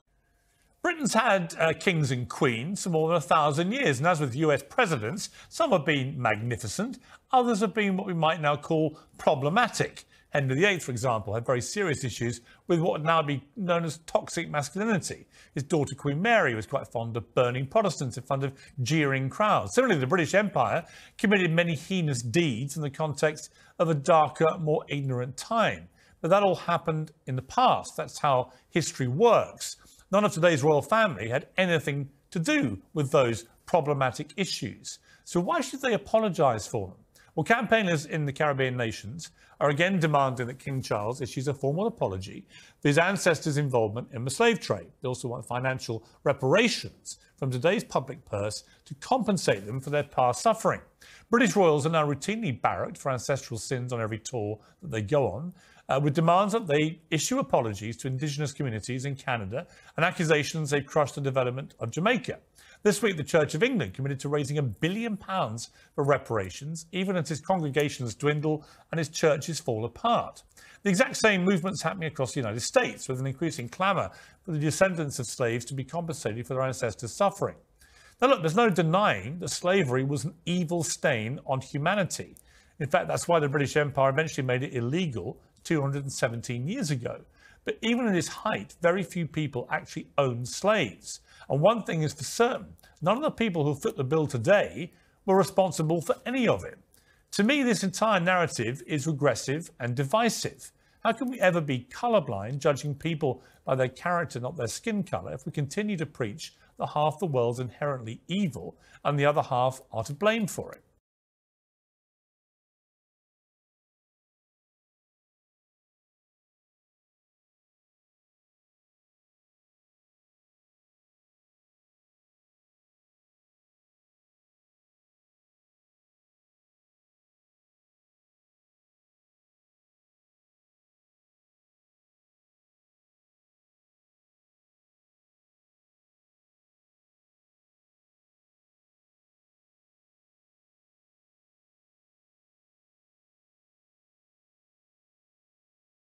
From what you've said, what is happening in police questioning is that social media is becoming very real.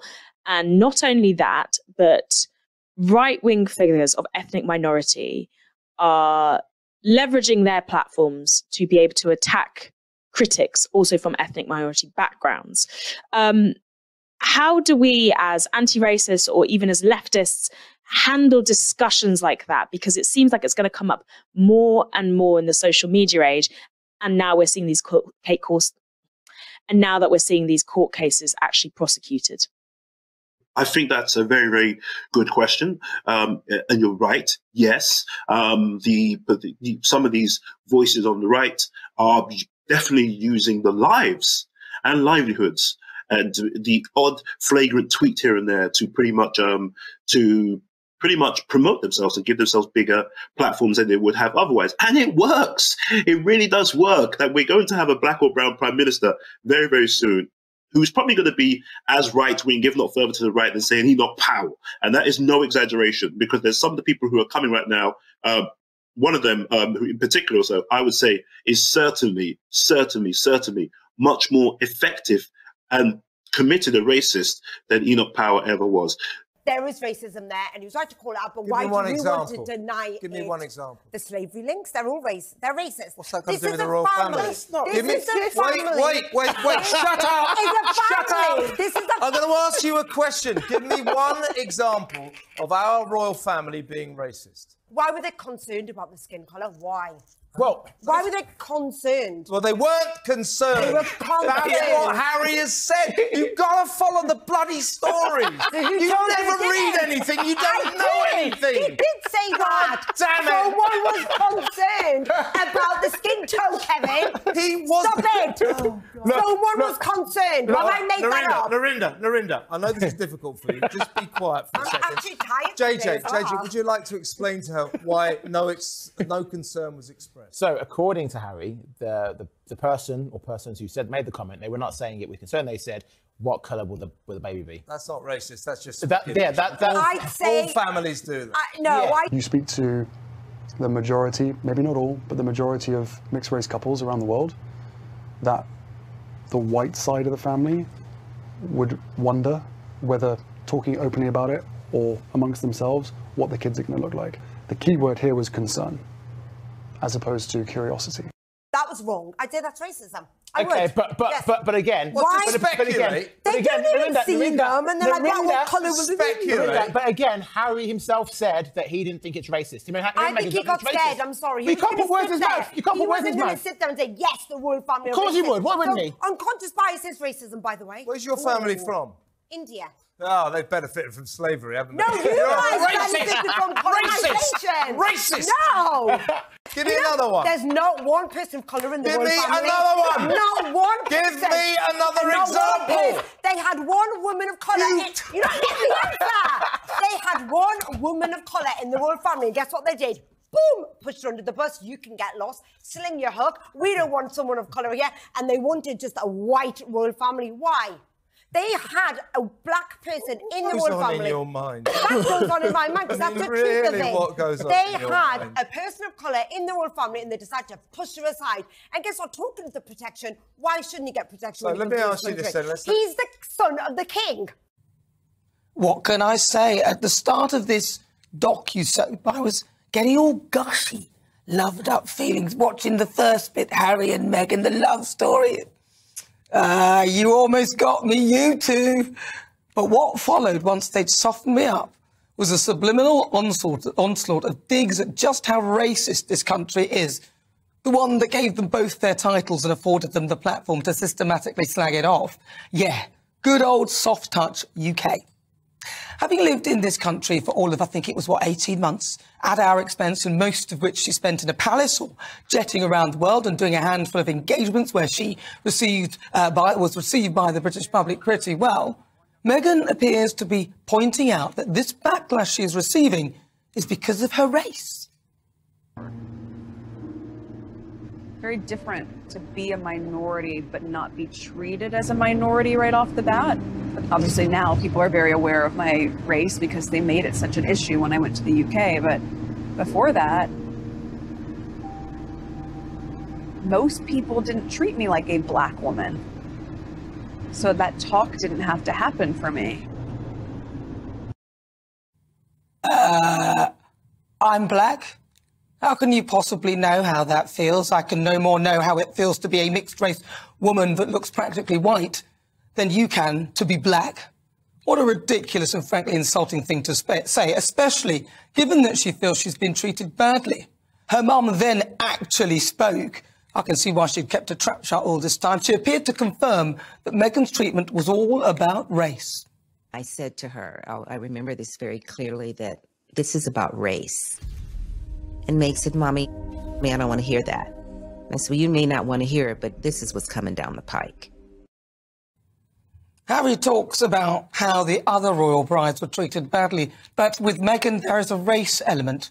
More talk about race than a story about how her mum was called the N-word in America, although what that has to do with racism in the UK is beyond me. Seriously, if you want to escape racism, why move there? One of the most racially divided countries in the world. It was almost laughable if they hadn't actually appeared to be taking themselves so seriously. And now, 3 months after the death of our Queen, they're pumping out this bilge. None of this, it would seem, they believe, is their fault at all. Look, I'm not saying that they haven't experienced racism, but my view of them has nothing to do with Meghan's skin colour. Amado, what's the view over in America about Meghan Markle in particular, particularly the way she's played the race card against the royal family as the only non-white bride we've had in the royal family?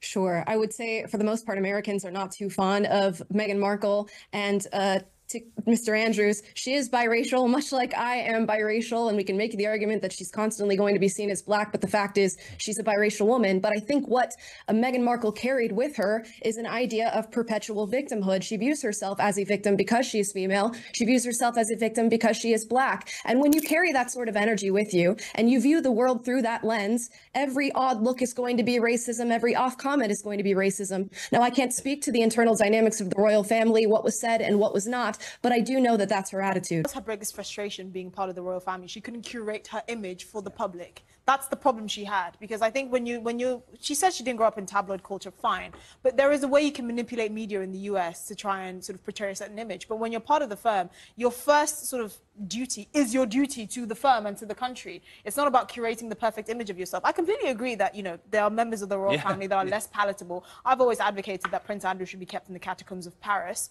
That doesn't change anything. That doesn't change the fact that Meghan Markle is completely unlikable. And the thing is that she can only milk 2 years in the royal family for so long. What else does she have to say? What else? What else is there to her, you know, torturous life as part of the royal? I'm just going to say that I think one thing that we all respect about the Queen is her sense of duty. And aside from the whole likability argument, which we can go back and forth of, it's the fact that Meghan Markle never showed a sense of duty. And that was the biggest issue. I think, you know, and I don't necessarily blame her, because celebrity culture in the US is very different, right? There's no real sort of, there's no equivalent of the royal family in the US. You become a celebrity, you get rich, you donate money, and you're a god, right? In the UK, it's completely different. You know, there's a real, this is why Piers Morgan's in America at the moment. to regain his god status. Yeah, absolutely. But you know, you have to be able to read the room. You have to have some respect for the British public. There's certain things you just don't do, and I don't think she completely understood. I immediately felt connected to this community kitchen. Like these women, I'm passionate about food and cooking as a way of strengthening communities. She asked me, how many days do you offer this service? And I said 2 days a week. And her straight question was, why not 7 days, Zahira? And I said, funding. So she goes, we can do a cookbook. Together is the celebration of the food, whereby we share, we laugh, we enjoy, we eat. We are definitely eating. Working on this project for the past 9 months has been a tremendous labor of love. I had just recently moved to London, and I felt so immediately embraced by the women in the kitchen with your warmth and your kindness. And also to be able to be in this city and to see in this one small room how multicultural it was. On a personal level, I feel so proud to live in a city that can have so much diversity. It's 12 countries represented in this one group of women is pretty outstanding. Well, but it's thanks to the Duchess she's still able to cook. That recipe book has changed 1,000 of people's lives, you know, beginning with me. Everything is happening because of her. It was Meghan Markle who suggested making the cookbook, and the recipes from this community kitchen became a bestseller. All this food we're cooking in our own homes with this pandemic and in the kitchen, still the funding is coming from that book. And it was because of her. It all goes back to her, I believe. So, thank you. Does she still keep in touch now? I know she's gone to LA. Does she definitely. She's, as I said, she's going through a lot, but still, she doesn't forget those she's been in touch with. Meghan brought smiles to a grieving community, but at the same time, she was coping with her own deep emotional issues within the royal family. And I just didn't want to be alive anymore. And that was a very clear and real and frightening constant thought. It's just disturbing me mentally now to think that she was in a very dark place, but she didn't show it to us, and she's trying to get us from that dark spot. There are days I didn't want to come to the kitchen, even if I'm smiling and I'm dying inside, but others are smiling, others are happy. And this is exactly what she did. So she made a massive difference in our life. When I first moved to the UK, it was incredibly important to me personally to be able to connect with people on the ground doing really important work. And one of the places that I went to very early on was SmartWorks.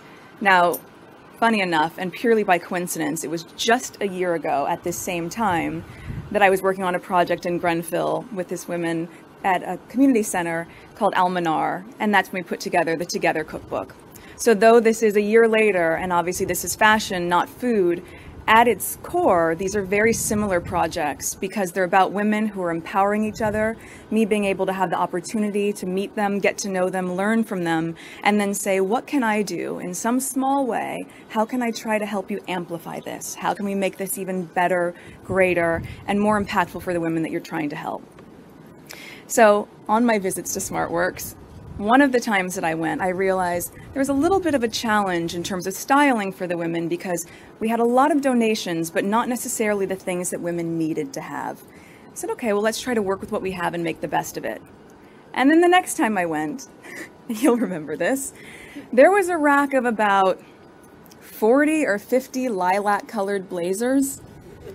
Now, don't get me wrong. It's a great blazer. And I'm sure for someone, it's exactly what she wants to be wearing.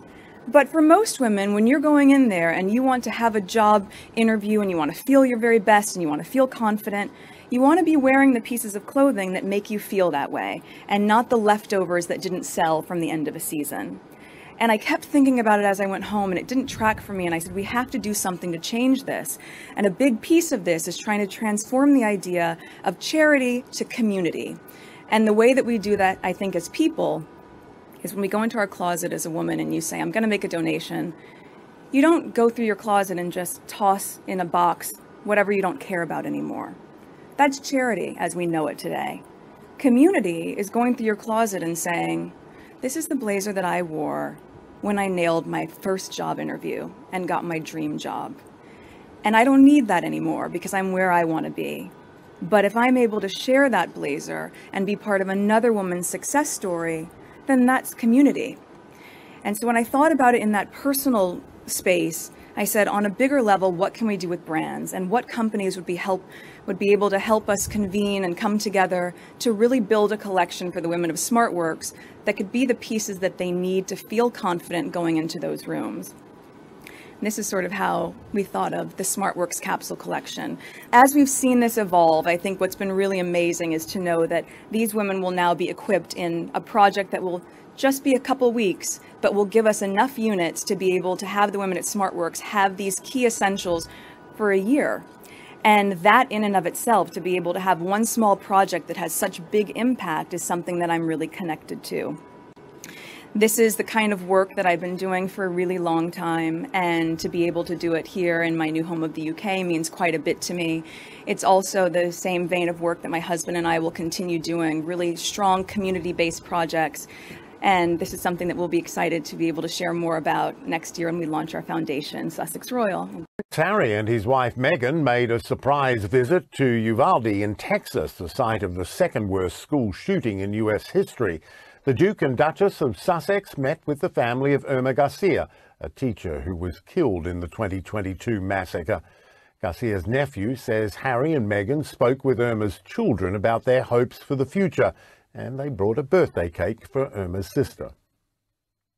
Happy birthday to you. Happy birthday. Family members say the royals have kept in contact with them since the shooting, and in October 2022 their charitable foundation contributed to a new playground for Uvalde's children.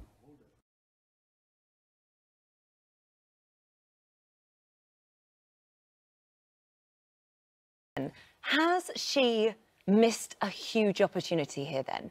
By being her, as a senior member of the royal family, to help break down some of that subconscious racism. She had an opportunity to be that role, to be that person in the biggest role that there possibly is. Do you not feel slightly let down? Absolutely not. Meghan has done jack all wrong, if I can be perfectly blunt. When you say that she had an opportunity, she hasn't not met the opportunity. It's what she's faced. It's the volume of abuse, the vitriol of abuse steeped in racism, misogyny, sexism. So how much more is she expected to take? And bear in mind that if she had responded, say, as I would respond, she'll be stereotypically defined as the angry black woman. For this woman who came from a very different world, and I remember writing 3,000 words, the cover story in Time magazine US. And at the end, I said, she doesn't know the country she's entering. She doesn't know the family she's entering. The only way this was 5 months before they got married. The only way they will survive is if they leave. She had no idea about the backstory in this family. And you talk to me about racism over and over and over again. Charles says to a woman I know, a journalist I know, from Manchester. Then he says, where are you from? She says, Manchester. You don't look as if you're from Manchester. The Prince Philip, I met him at the Royal Shakespeare Company because I was a governor. I'm standing with my husband. He passes us by, he comes back and he looks at my husband and he says, you're married to her? No, is she yours? They are full of it. And Meghan had to survive it. We spent 4 years trying to make it work. We did everything that we possibly could to stay there and carry on doing the role and doing the job. But Meghan was struggling. Remember the history. Do not forget what they did to Diana. When Diana was breaking and, you know, in serious mental distress, but she wasn't mad because they were treating her so badly. And actually just last week, one of Jeffson, I think, said that they leaked all this information about Diana. I remember Nicholas Soames saying on Newsnight, you know, she's crazy, because she did not let Charles own the narrative, because she wanted to tell her side of the story. And they leaked that she was mad, and they destroyed this woman's mental health. They tried. And they did the same, I think. The scariest thing for her was her clarity of thought. She hadn't lost it. She wasn't crazy. She wasn't self-medicating, be it through pills or through alcohol. She was absolutely sober. She was completely sane. Yet, in the quiet of night, these thoughts woke her up, and the practicalities of how she was going to Self have just end her said life. she did a bad job of learning how to be black. Why did this woman, this person, have to learn how to be black? She had to learn how to be black because she had to confront racists, and it was the first time that she was having to confront racists. And we know that she was having to confront she didn't know racists. anything about the issue about. By the way, issue I speaking don't about. believe she did confront And racists. we know that she had to confront racists because like who? Neil Basu, the ex-charity there's no police, evidence. There's has no told evidence. us that their people have been arrested. Like, Richard, final words. There's no Right, evidence Richard. of racism in the royal family. She That's not blew what a I said. great That's not what I said. opportunity to advance the cause of tolerance within this country and We to let show her us as down. leaders. No, we didn't. We let her down and we didn't We gave her a protect massive her. opportunity and she completely blew There are it. people in prison now because of the threats they made to her life. How would you characterise the threats that Meghan and Harry received? Well, disgusting and very real. I've talked publicly for many years about the threat of extreme right-wing terrorism in this country. Many serious, credible threats against Meghan were there, emanating from the far right in this Absolutely. country. If you'd seen the stuff that was written and you were receiving it, the kind of rhetoric that's online, if you don't know what I know, you would feel under threat all of the time. So you were convinced that there was a genuine threat to Meghan's life on on more than one occasion, on several occasions? We had teams investigating it. People have been prosecuted for.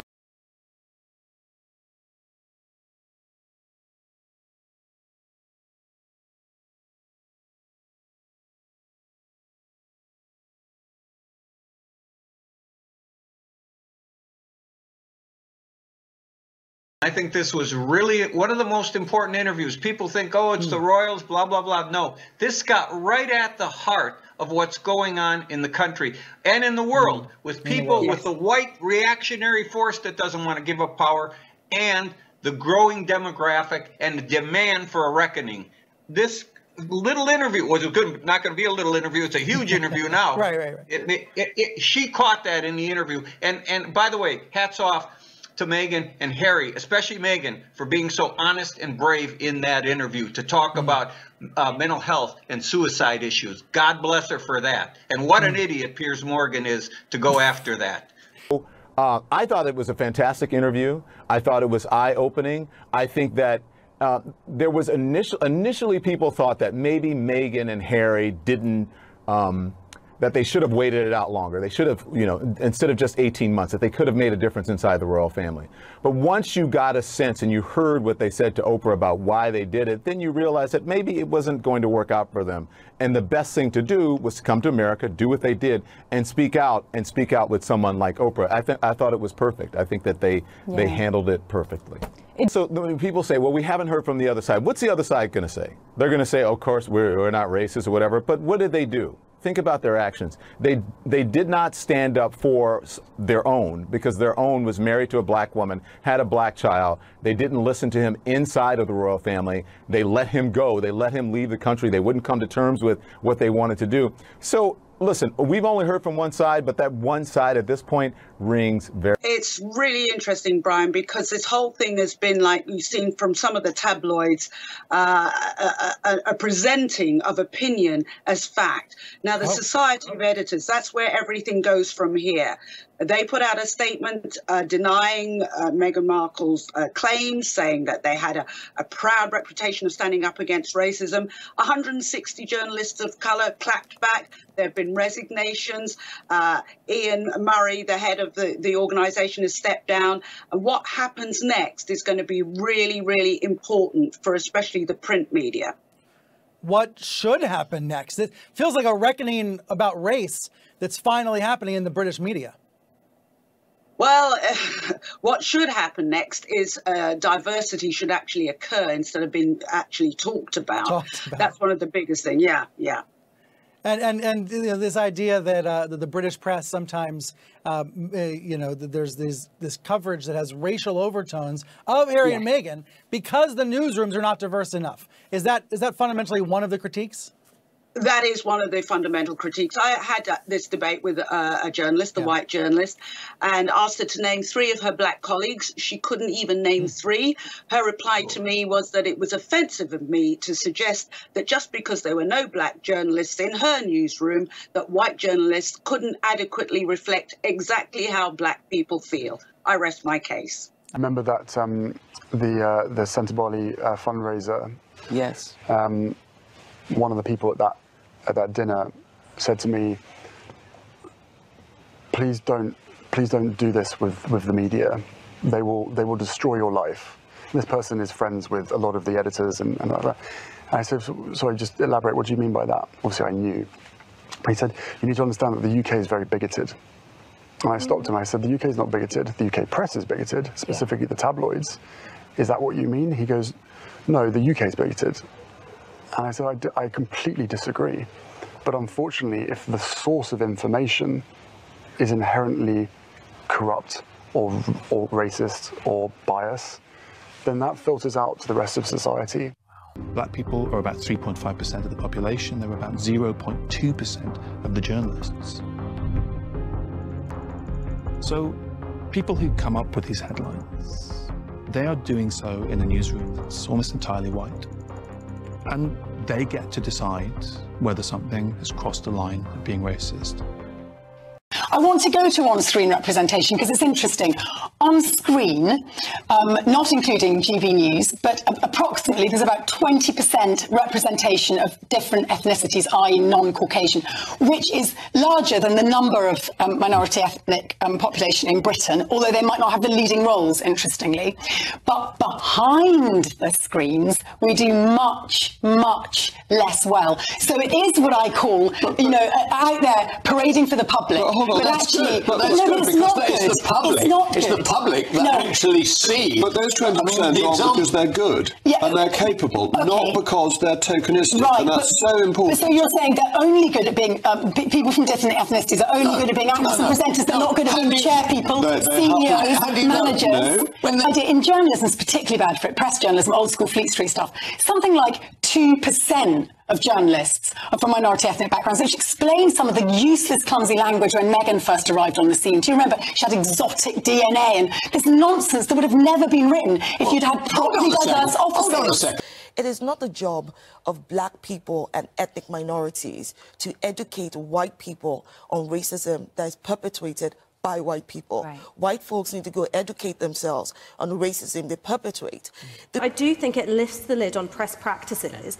And one of the things you can tell about where power is truly wielded in this country is the fact that we were supposed to have Leveson Part 2, looking at press practices, how they collaborate with the police. And that got kicked into the long grass because no politician wants to get on the wrong side of Rupert Murdoch. I mean, I've been saying for a long time that the media's reporting of the monarchy is stuck in the 1950s, this kind of deferential lack of critique, lack of partiality. I mean, it's bizarre, really. Or sorry, lack of impartiality. It's entirely partial and reverential. So I think in that, and the idea that, you know, the media is a kind of PR arm of the royal family, that too is true. Which suggests people you might want to follow urge someone who had viewed one hate account or message to follow several others. These 83 accounts were responsible for 70% of the negative content targeted on the couple. One account posted 111,031 messages about them. Bot Sentinel reckons there are 264 single-purpose hate accounts solely targeting Harry and Meghan. To the innocent bystander, it looks like the whole world hates Harry and Meghan. No, there we are. But this is not just ordinary, spontaneous or altruistic hatred. It is deliberate and coordinated. It uses social media recommender systems to amplify hatred. Like all clickbait, it uses hatred to entice people to follow a link to an article on another client webpage where money is to be made, which is how it knowingly monetizes hatred, as shown by the network of YouTube channels that notched up 497 million views and $3.48 million on the back of hateful and inaccurate material about Meghan alone. 3 YouTube channels, Yankee Wally, Murky Meg, and according to Taz, had more than 70 million views and earned $494,730, all on the back of hatred of Meghan. The same goes for UK newspapers that fill their online sites with hateful Meghan material. It is becoming their richest clickbait seam, apart perhaps from the sidebar of shame on Mail Online. It drives viewing and earns advertising income, which is why so many British opinion writers pen so much drivel about the couple, not because the story matters, it doesn't, not because the writer genuinely cares about it, they don't, but because it makes money. That is not journalism. It's a perversion of journalism. And yet again, it means that the press see other people's lives as commodities to be traded.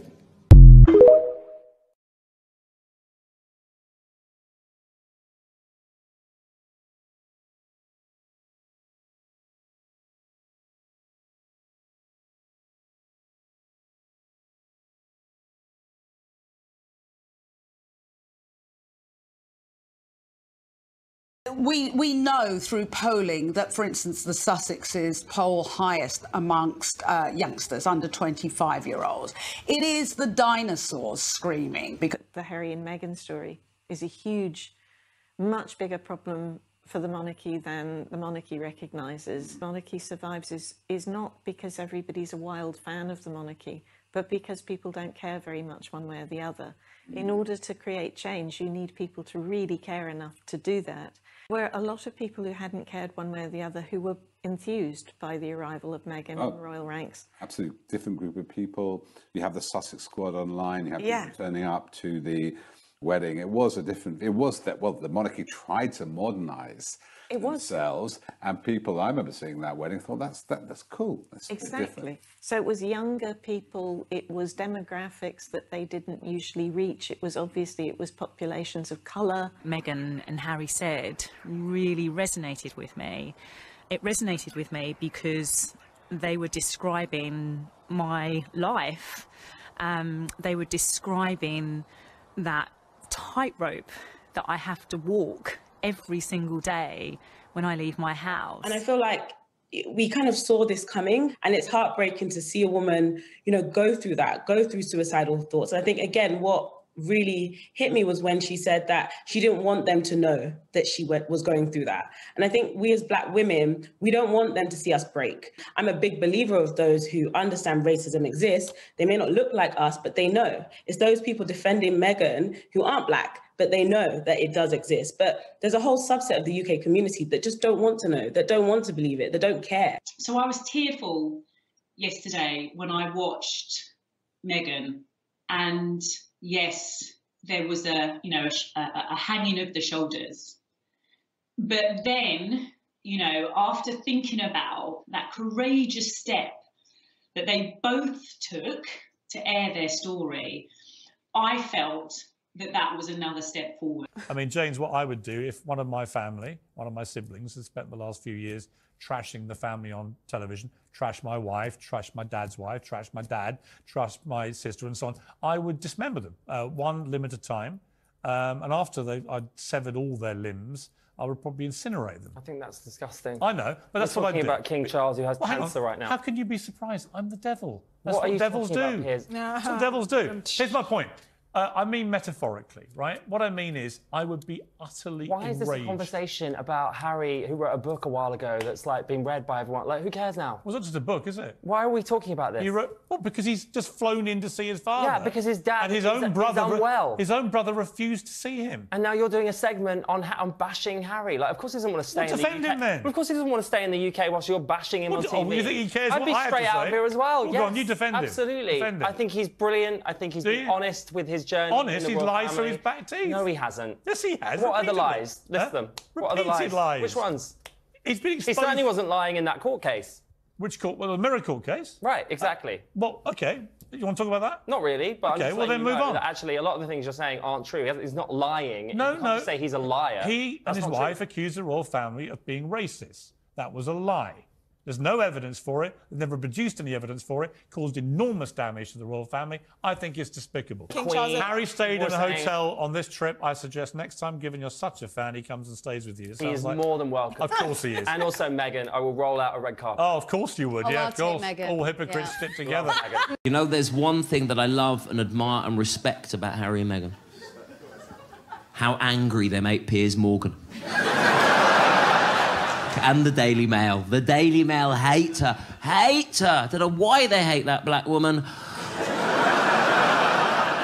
You know what I've noticed? The more they hate Meghan, the more they love Kate. It's like Kate can do no wrong. Kate could murder a disabled panda cub. The whole thing caught on camera. Kate just kicking the shit out of this tiny, defenseless, fluffy, 6-month-old, wheelchair-bound cub. Daily Mail front page, caring Kate gets panda to heaven. Just look at how they treated Meghan Markle, for example. That was an opportunity for the royal family to reinvent itself, to modernise itself, to bring somebody in from the outside, a woman of colour, and look how she was treated, not just by the press, but actually by members of the royal family and by senior advisors in the palace. That incident really cast shame over the royal family and cast a bit of a stain over this country. But when it comes to this generation in particular, young people are interested in the values of fairness and in the values of representation. Whatever way you slice it, the monarchy is neither a fair nor a representative institution. And for the royal family to not be able to keep the first royal of colour inside the tent really does fly in the face of what a lot of Generation Z and millennials value, which is diversity, inclusion, and a degree of social equality. I think there's a younger generation of women, particularly a lot of younger women of colour, who look at Meghan Markle and they have never seen a woman like her. They have never seen a woman who's had the guts and the confidence and the audacity and the balls to stand up to the media, to stand up to the establishment, to literally take on the biggest trolls on the planet and say, enough, and I am pushing back, and I'm not going to be the good girl. I'm not going to just go away and shut up. I'm not going to play by the rules. I'm taking you on. I'm taking you on at your own game. There's a lot of young women who look at that as being incredibly empowering. And I think this documentary, even though people will hate her for it, there'll be a lot of criticism for it, I think this makes her an even bigger and an even more significant cultural figure in modern popular history. They gave the finger to Fleet Street. And Fleet Street won't accept that. Because when you've got Fleet Street in your blood, when you've got ink in your blood, any attempt to lead your life as if we're not in charge is greeted with absolute fury. Look at what happens if you dare to stand up to the British tabloid media. They will kick you round the room until you're bruised and bloodied, and quite possibly, in the case of the Duchess of Sussex, of course, contemplating the worst possible way out of that level of abuse and unkindness. Open season. You can do whatever the hell you want with her. You can write what you want, you can say what you want, you can print what you want, you can broadcast whatever you want about her. I know what you're thinking. Didn't exactly end well, where we gave you the same free pass on Harry's mum. But hey-ho, the world has turned. That memory has faded a bit. So open season on Meghan Markle. Write what you want, say what you want, do what you want. So they did. The palace, for good or for ill, did not come in on behalf of Prince Harry and his wife and demand that the vampires of Fleet Street stop sucking their blood every morning. I felt completely helpless. I thought my family would help, but every single ask, request, warning, whatever it is, just got met with total silence or total neglect. There was no option to leave. Eventually, when I made that decision for my family, I was still told, you can't do this. I was like, well, how bad does it have to get until I am allowed to do this? This woman was abused, and so was he. Was coming to use the institution to try and do all the things that a batterer would do, like, oh, here's what we're going to do. We're going to cut off the money. We're going to not leave you security. We're going to do all those things to make you comply and come back. And for the both of them to have the wherewithal to say, I don't give a damn if it's the palace. I'm out of here. I applauded that. If my wife had been treated like his wife has been treated, all bets would be off. If I had gone to my brother and asked him to help me protect my wife from the kind of abuse that Meghan Markle has been exposed to, and that abuse seeps from mainstream media to social media and drips into every corner of Twitter and Facebook and Instagram and TikTok, and my brother had turned around to me and said, yeah, well, there it is. I'd be declaring war. If this was 400 years ago, I'd be raising a flag on Hounslow Heath and contemplating a coup for the crown. But those days are over. The prize today is just PR. The prize today is public image. It's been done because of a deal, whether implicit or explicit, between the royal family and the Fourth Estate, the media. That relationship is not parasitic, as I used to think. It's symbiotic. And yet they carried on. They refused to buckle. At a certain point, no matter how difficult it is, if you know the difference between right and wrong, you must stand up for what's right, and that's what I'm doing. So they decided to do everything their own way. They decided to rewrite their own rule book and live entirely by that. They decided that they would not dance to anybody's tune but their own. They are not perfect. They are not infallible. Some of the stuff they do is a little bit silly, but my goodness me, they're brave. Imagine that. Imagine growing up in that goldfish bowl and deciding that you're going to smash the glass and see whether or not you can survive. That's what they can never be forgiven for. And nobody understands this better than the Fleet Street machine that needs the royal family just as much as the royal family needs the Fleet Street machine. Feeling trapped and feeling controlled through fear, both by the media and by the system itself. But certainly now, I will never be bullied into silence.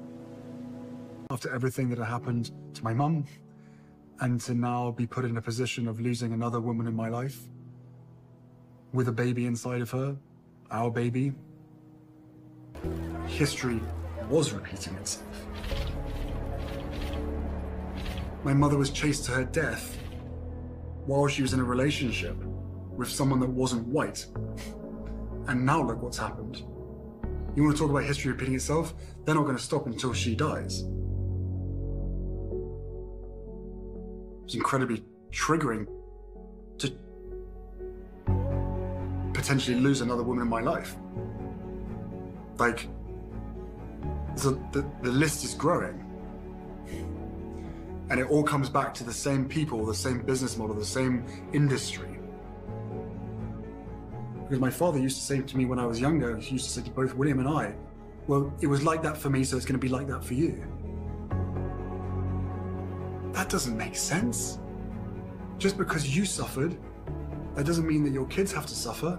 In fact, quite the opposite. If you suffered, do everything you can to make sure that whatever negative experiences that you had, that you can make it right for your kids.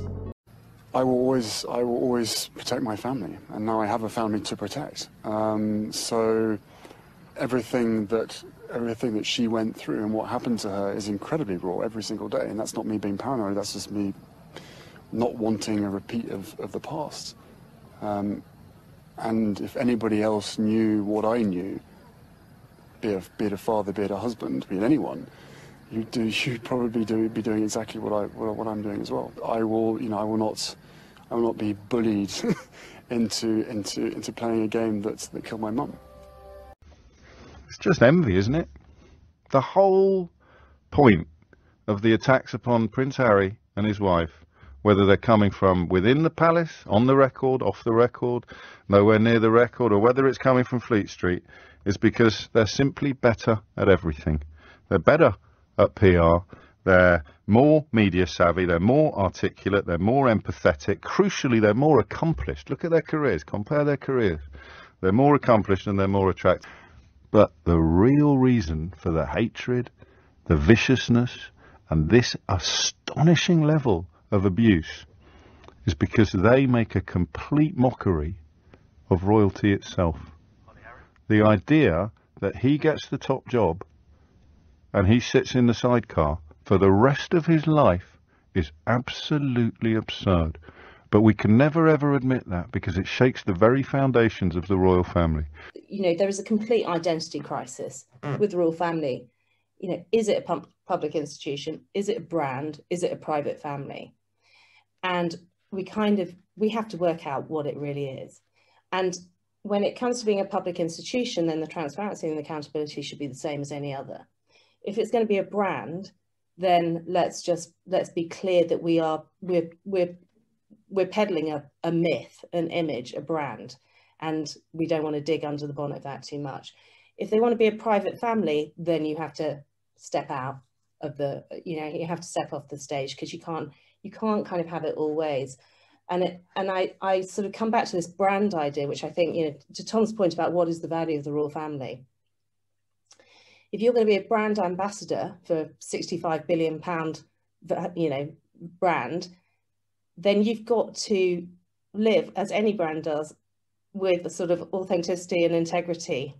And I think one of the things that really frustrates me is the mythologizing of the royal family, the fact that there is a sort of fairy tale peddled, which bears no relation to reality, you know, and that we have this sort of, as I called it in the chat, this sort of institutionalized deference that doesn't allow us to ask the right questions and, more importantly, get the right answers. So when it comes to, you know, the sort of the huge interest in Harry and William, we know that there's a whole side of that story that has not been reported by the British media.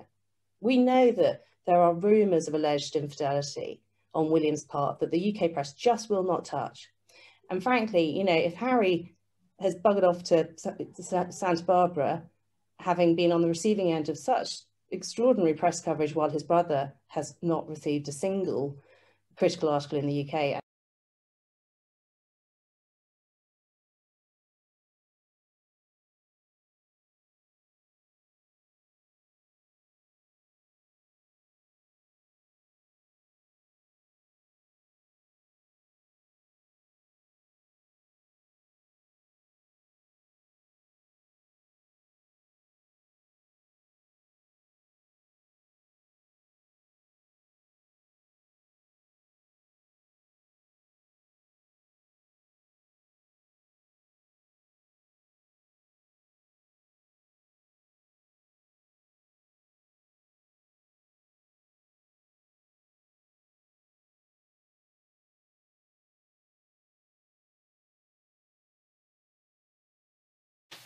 Can you see a day when you would return as a full-time member of the royal family? No. It's a scenario where they're back in England and they're back in royal life. I can't envisage a situation where they're back, as it were, as part of the sort of royal working unit, but I could certainly see it becoming a kind of normal thing for them to keep coming back.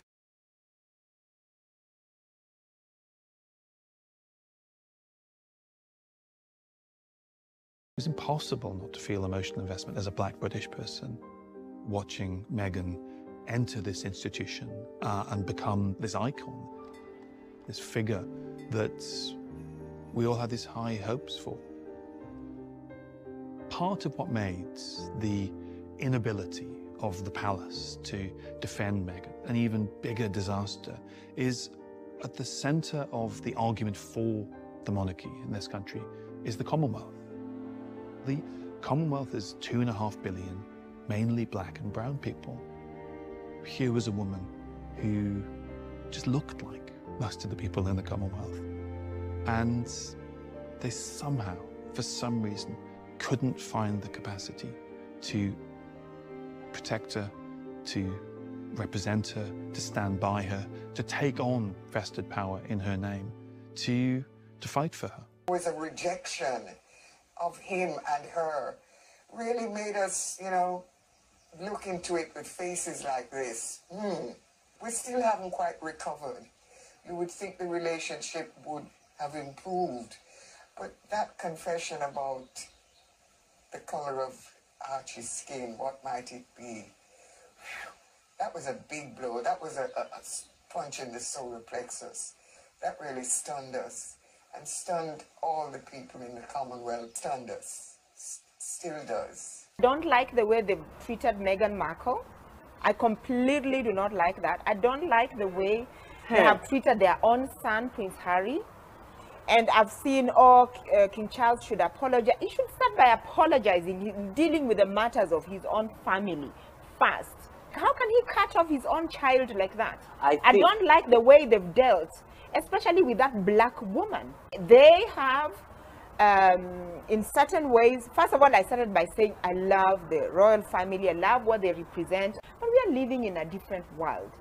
For me, the day they will make peace with their son, Prince Harry and Meghan Markle, maybe I'll look at them differently. Right now, something just seems to have broken. Something is broken. Like, I no longer feel the excitement.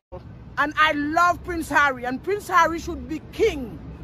He should be king, Prince Harry, not William. William and all of them in there, Camilla is the wicked witch of the devil himself, because she is part of why Princess Diana is not here. I do not like them. I am from the islands, and we don't need them in the Caribbean. Get lost. Demolish the monarchy. This is 2023, okay?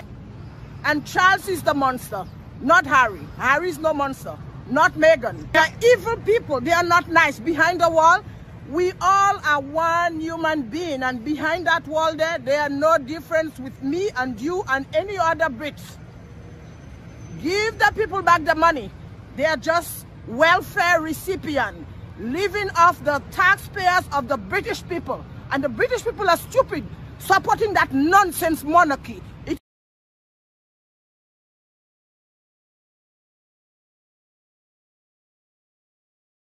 You watched it on this side of the Atlantic, as did I, and I was struck by the fact that the reaction to Harry and Meghan was almost universally sympathetic. I don't think it's going to be that way necessarily in the UK, but there's a real transatlantic difference here, it seems.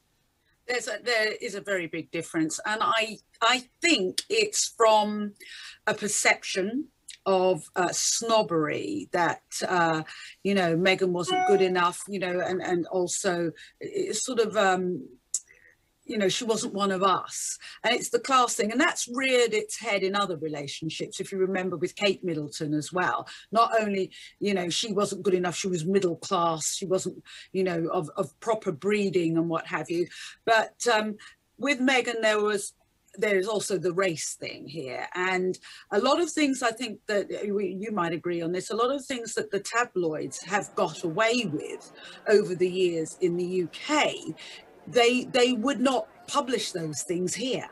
He thinks of America being very, very forward, but in many ways they're more conservative than the Brits. It's a weird juxtaposition.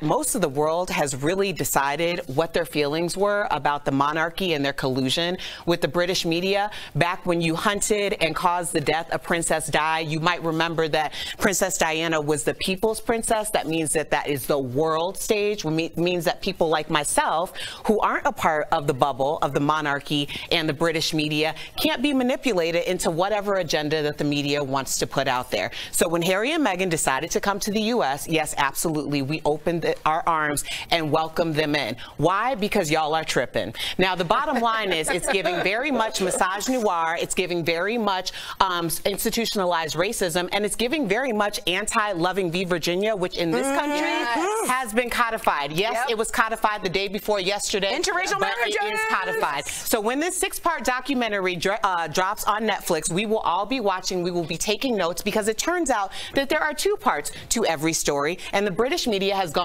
out of their way to make sure that Harry and Meghan was the minority voice of their very own story. So yes, we want to hear exactly what they're going to say, because it's interesting, and because also it's their truth and it's their lives. So now that the British media has decided that they're going to drop all of these headlines and be salacious, saying that Harry and Meghan are coming after the monarchy, it's giving very much projection, and it's smothered in hypocrisy, and most of us do not like that, and that's why you are where you are right now.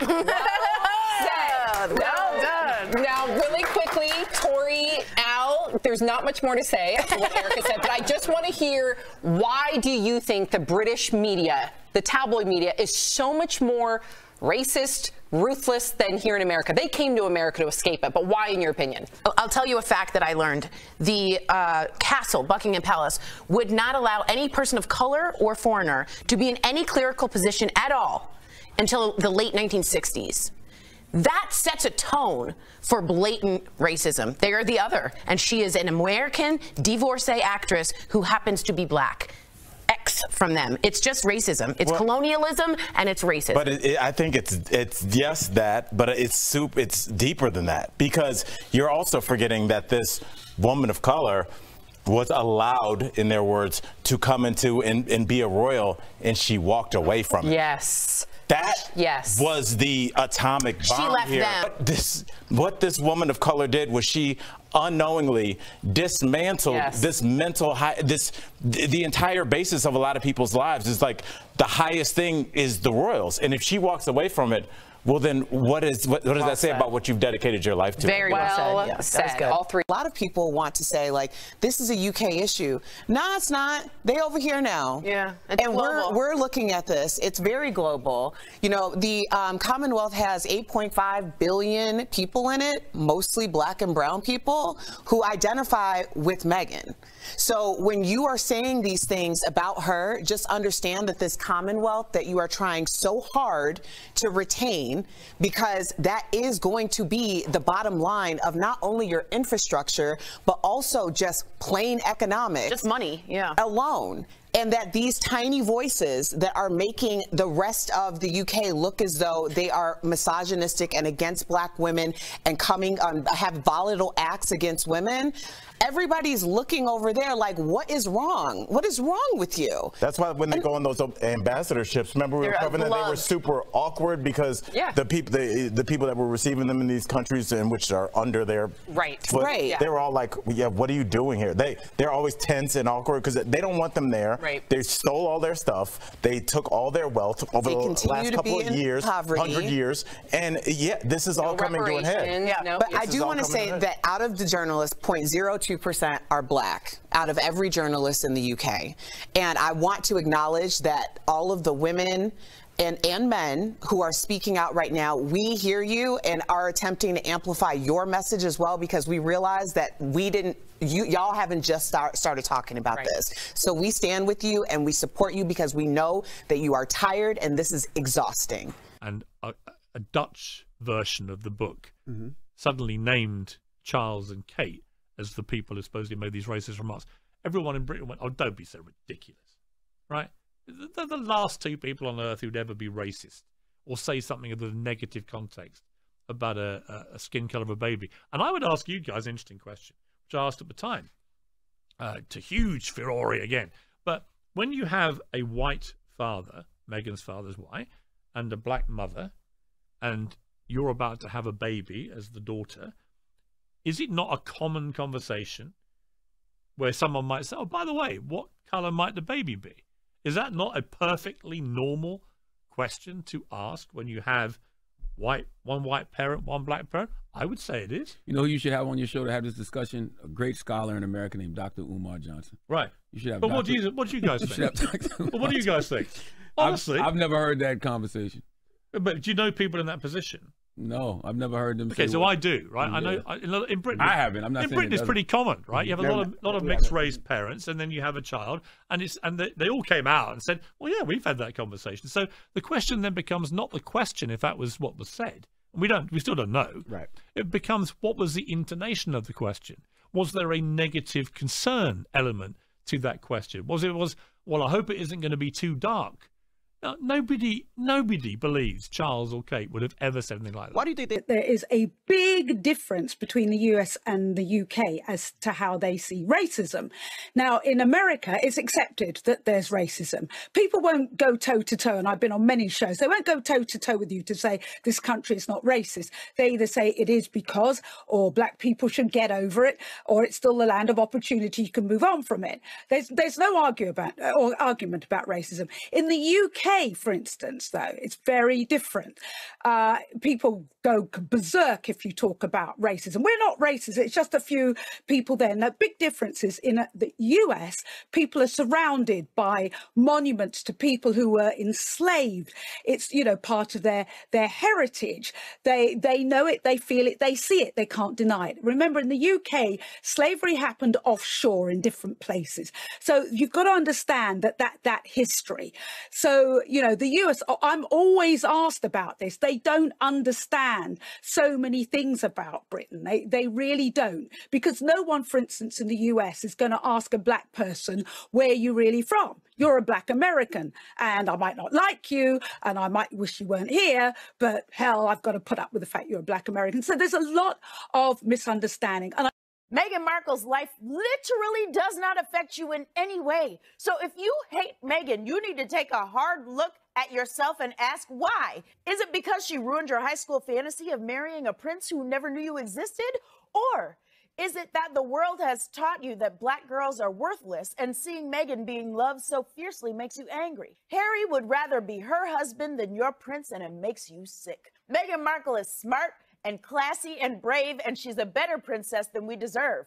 And if you're mad at her, if you think you deserve a better princess than her, that's the definition of uppity.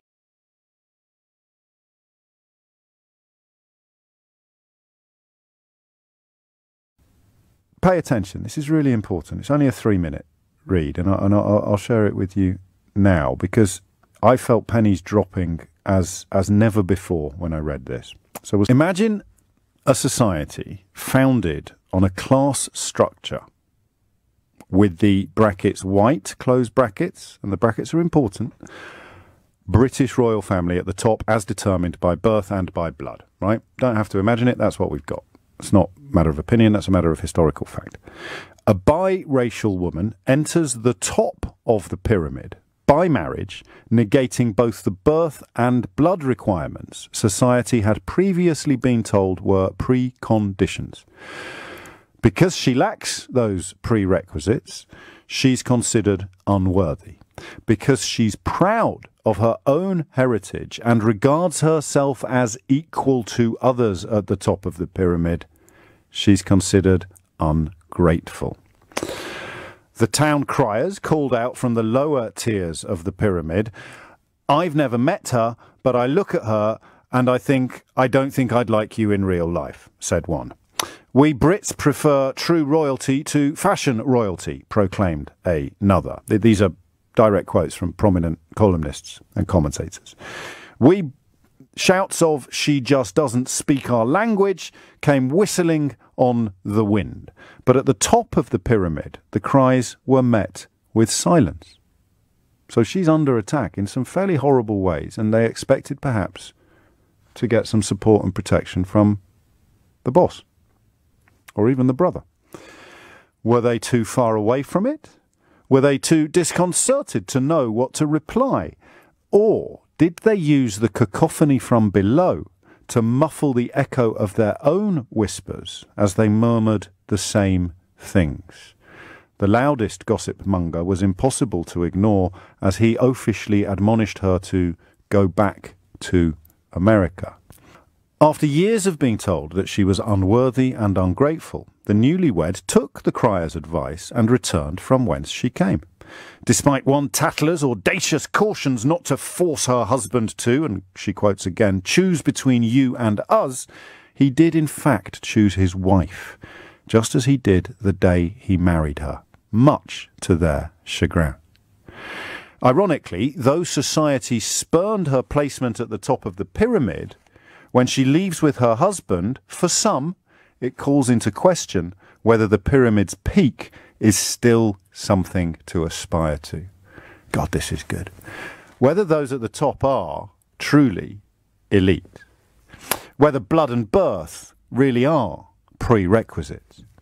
Their departure is considered a rejection of the pyramid as a construct, thus a rejection of the society itself.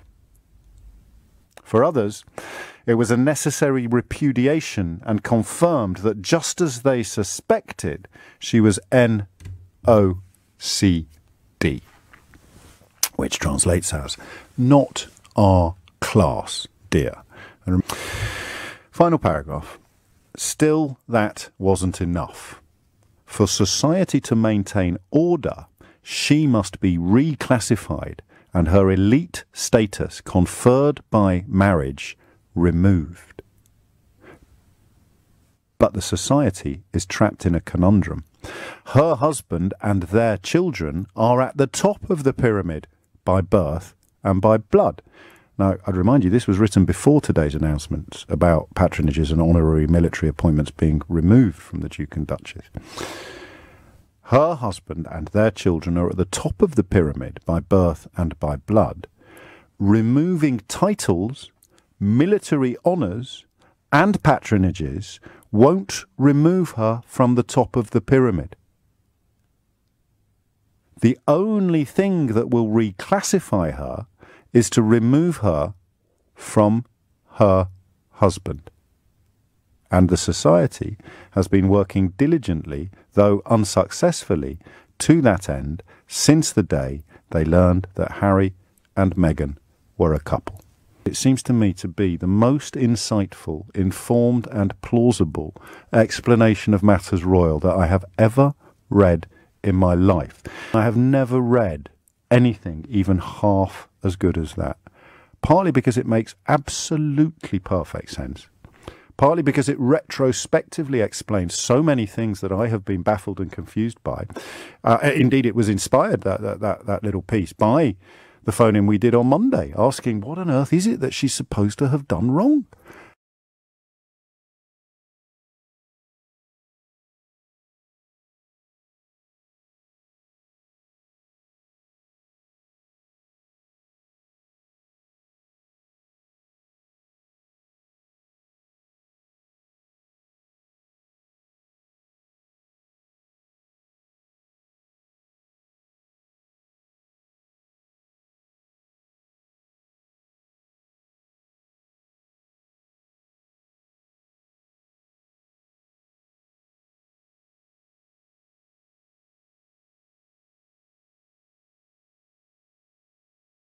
I followed 4 of the stars of Suits on Twitter. Yeah. Within 5 minutes, I got this direct message from Meghan Markle. Hey, I'm a big fan, and so excited you're following me. And this is she said to you. This was about 3 years ago, and I replied, and then she began sending me early copies of Suits episodes. Right. She'd email me from places like Rwanda. I thought we had a good sort of friendship building. She then said, "I'm coming to London to watch the tennis with Serena Williams. Yeah.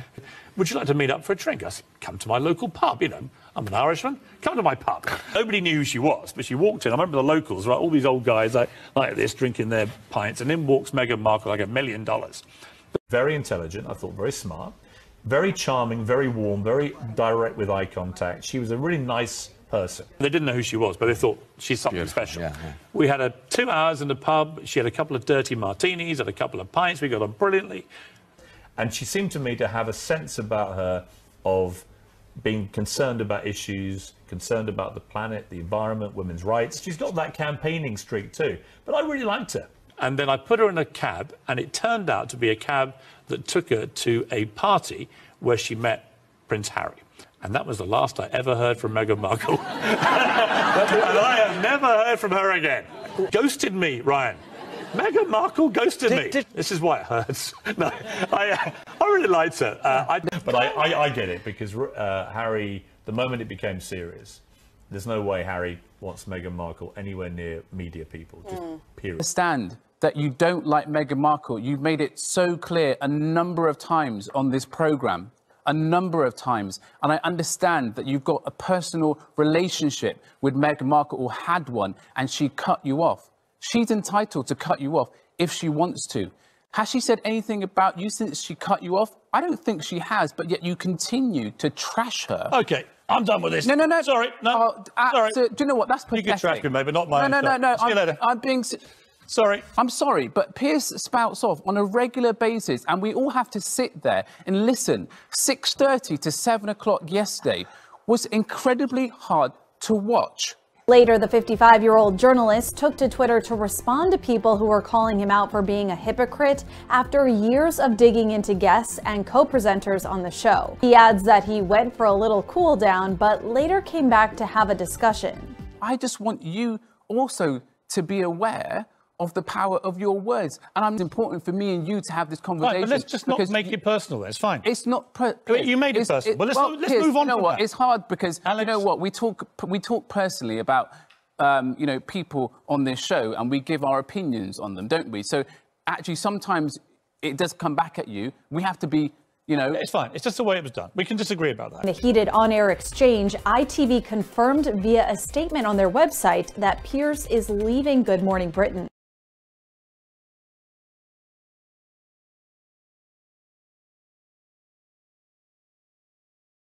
Piers Morgan is here.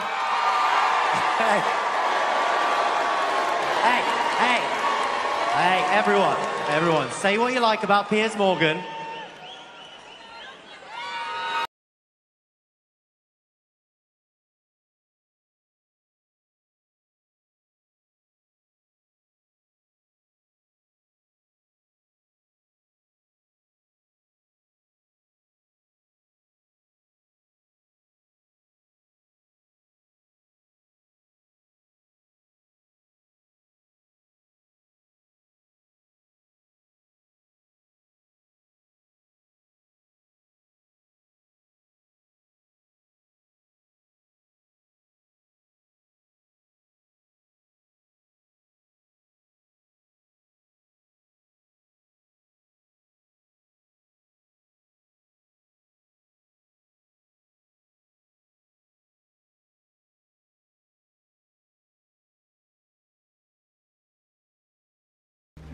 This isn't something that's only about phone hacking. There was microphones in window boxes outside the house. There were trackers, microphones dropped into my car. There were medical records of me and mothers of my children, for instance,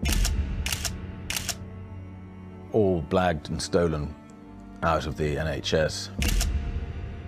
And perhaps most spectacularly, the burglary of both my flat and my office.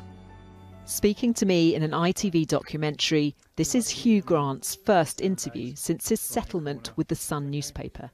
He made these claims in his recent legal action, allegations the newspaper has always strongly denied. In the case of my flat burglary, yeah, it was quite spectacular in that the whole door had been taken off its hinges and nothing was stolen. They'd been there to get information. And a lot of information about the interior and the contents of my flat appeared in newspapers a couple of days later. How do you feel today here? He says he reluctantly settled out of court for an enormous sum of money because even if he'd won at trial, he could have faced a £10 million bill. the Sun settled without any admission of liability. If you're innocent, why do you shove so much money at someone not to go to court? Newsgroup newspapers told us in some disputed cases it's made commercial sense to settle before trial.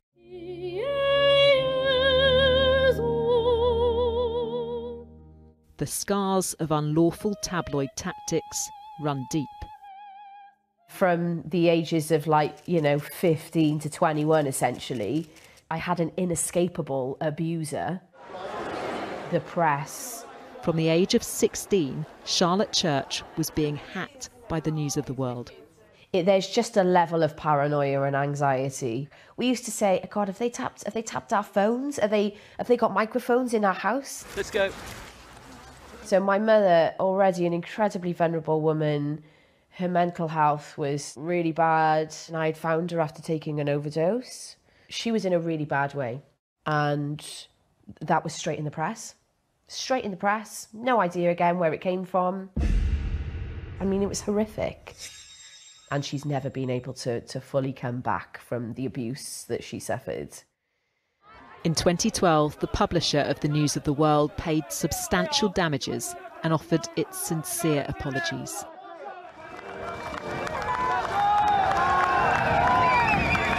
Them times were like the best times in my life, until I started getting hacked and that. Even national heroes became victims. And I went paranoid. So I went out and bought 6 phones. So I just kept on changing numbers.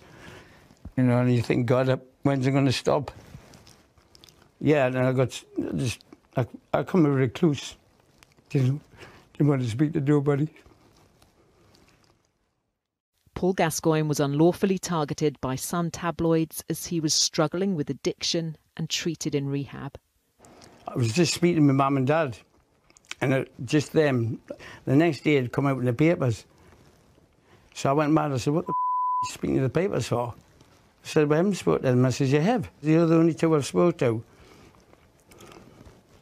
I love my mum and dad. So to think they thought they were hackers was good.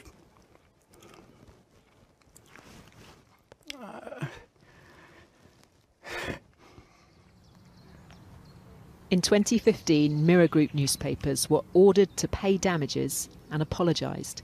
A claim against the News of the World was settled with a full apology in 2012. The Sun settled later without admitting liability. Other allegations reach the very heart of power. There seemed to be no limits to what this group would do. Despite the publisher's strenuous denials, Gordon Brown has accused Newsgroup newspapers of unlawful information gathering since he gave evidence under oath at the Leveson inquiry. My bank account was broken into, my building society account was broken into, my gas bill, my electricity bill, my telecommunications bill. I know that they tried to get information from the police computer about me. All these things happened to me during the period I was Chancellor and Prime Minister. This respected statesman now joining others, calling for fresh criminal investigations. I don't hold massive grievances against the foot soldiers or these guys who did this stuff. Not against them, but I remain bitter and determined to exact justice on the executives who commissioned this stuff. Despite apologies and more than £1 billion spent on legal fees and payouts by 2 of Britain's biggest newspaper groups, for many, the pain endures. Some really emotional interviews there, Rebecca. It still has such a huge impact on people. Yeah, I mean, some people say to me, phone hacking, wasn't that something that was exposed and settled decades ago? But what I've discovered when I've covered court cases, when I've interviewed people, and in this documentary, is that unlawful invasions into privacy can have really long-lasting impacts. And I think that those interviews give a really visceral insight into the psychological and the emotional impacts that they can have, even years on. The famous people that I've spoken to all tell me the same thing, that they are speaking out on behalf of people who were not famous, but were victims too. And there's one person in particular who feels so strongly about this and significantly has the financial firepower to see this through the courts, and that is, of course, Prince Harry. What we've done is to pull together masses and masses of new evidence which has been disclosed as nearly 2,000 people have been suing through the courts over the phone hacking. And it's like kind of treasure, journalistic treasure that's been lying there. And with very few exceptions, Fleet Street hasn't covered it because Fleet Street doesn't really like the look of it. The first thing that this new evidence shows us is that there was a huge operation from within the Murdoch company targeting politicians and their voicemail. And as far as we can tell, this wasn't about uncovering stories about them doing something embarrassing. It looks as though it was gathering political intelligence, which makes us think that quite apart from what was going on the journalistic side of the Murdoch operation, there's something on the commercial side that's busy using criminal methods to interfere with the heart of government. I'm being slightly cautious in the way I put this because this is a question of evidence that's emerging. You can see the foundation. You can't necessarily see the whole structure that's going to emerge on top of it. But it looks as though there was a very significant political and commercial espionage operation going on from within the Murdoch building in London. One of the outrageous and unjust things, in my view, which we need to look at in the way that the English and Welsh legal system works on a civil matter like this, is you make a claim, and if the defendant offers more than your lawyers think you would get in court, then you have a big problem, because if you do go to court, even if you win, even if the judge says, yes, I'm going to give you £200,000, and if Murdoch has already offered you £250,000, to take an example, then that means that you will have to pay all of Murdoch's legal costs, all of them. And believe me, you just look at that court hearing on Tuesday and you see the sort of silky, well-suited, well-tailored cases and people from Clifford Chance that Murdoch has arrayed on his side of the court. And you know, this is not going to be cheap. So it would be millions. And for me, therefore, I had a very simple choice. Do I take a large check from News Corp to settle, or do I go bankrupt? It's quite an easy decision. It's a quite easy decision. Now, maybe at some point we will have someone who is both angry enough and rich enough to go all the way to court, who wants to spend the money and actually take the risk that the judge will give more. As long as the judge gives more than they've offered. But up until now, I think the legal strategy for News Group has been very simple. It has been to offer more than anybody realistically thinks they could get in court, and that keeps it out of open court. So thanks so much. Oh, it was not my choice to be standing here today. I wanted to go to trial. I wanted to expose the criminality that runs through the heart of this corporation, a criminality demonstrated clearly and irrevocably by the evidence which I have seen. I wanted to share News Group's secrets, just as they have shared mine. Unfortunately, that legal recourse is not available to me or to anyone who does not have countless millions of pounds to spend on the pursuit of justice. Until someone comes along who can confront the Murdoch's endless means, all that I have left are these words, and they are the truth. As recently as Tuesday afternoon, lawyers for News Group attempted to get this hearing adjourned and to stop me and others from having their statements read today. It is more than a little ironic that they will go to such lengths to conceal and protect their privacy. It was a practice that they would break the law. It was a practice that they would steal legally protected information. It is a fact that they stole my own medical records and published that I had had a pregnancy.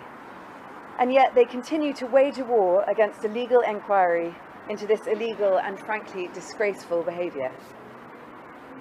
It is a part of my case that Rebekah Brooks confirmed to those that represent me that she knew about my pregnancy in the most vulnerable moment of my life.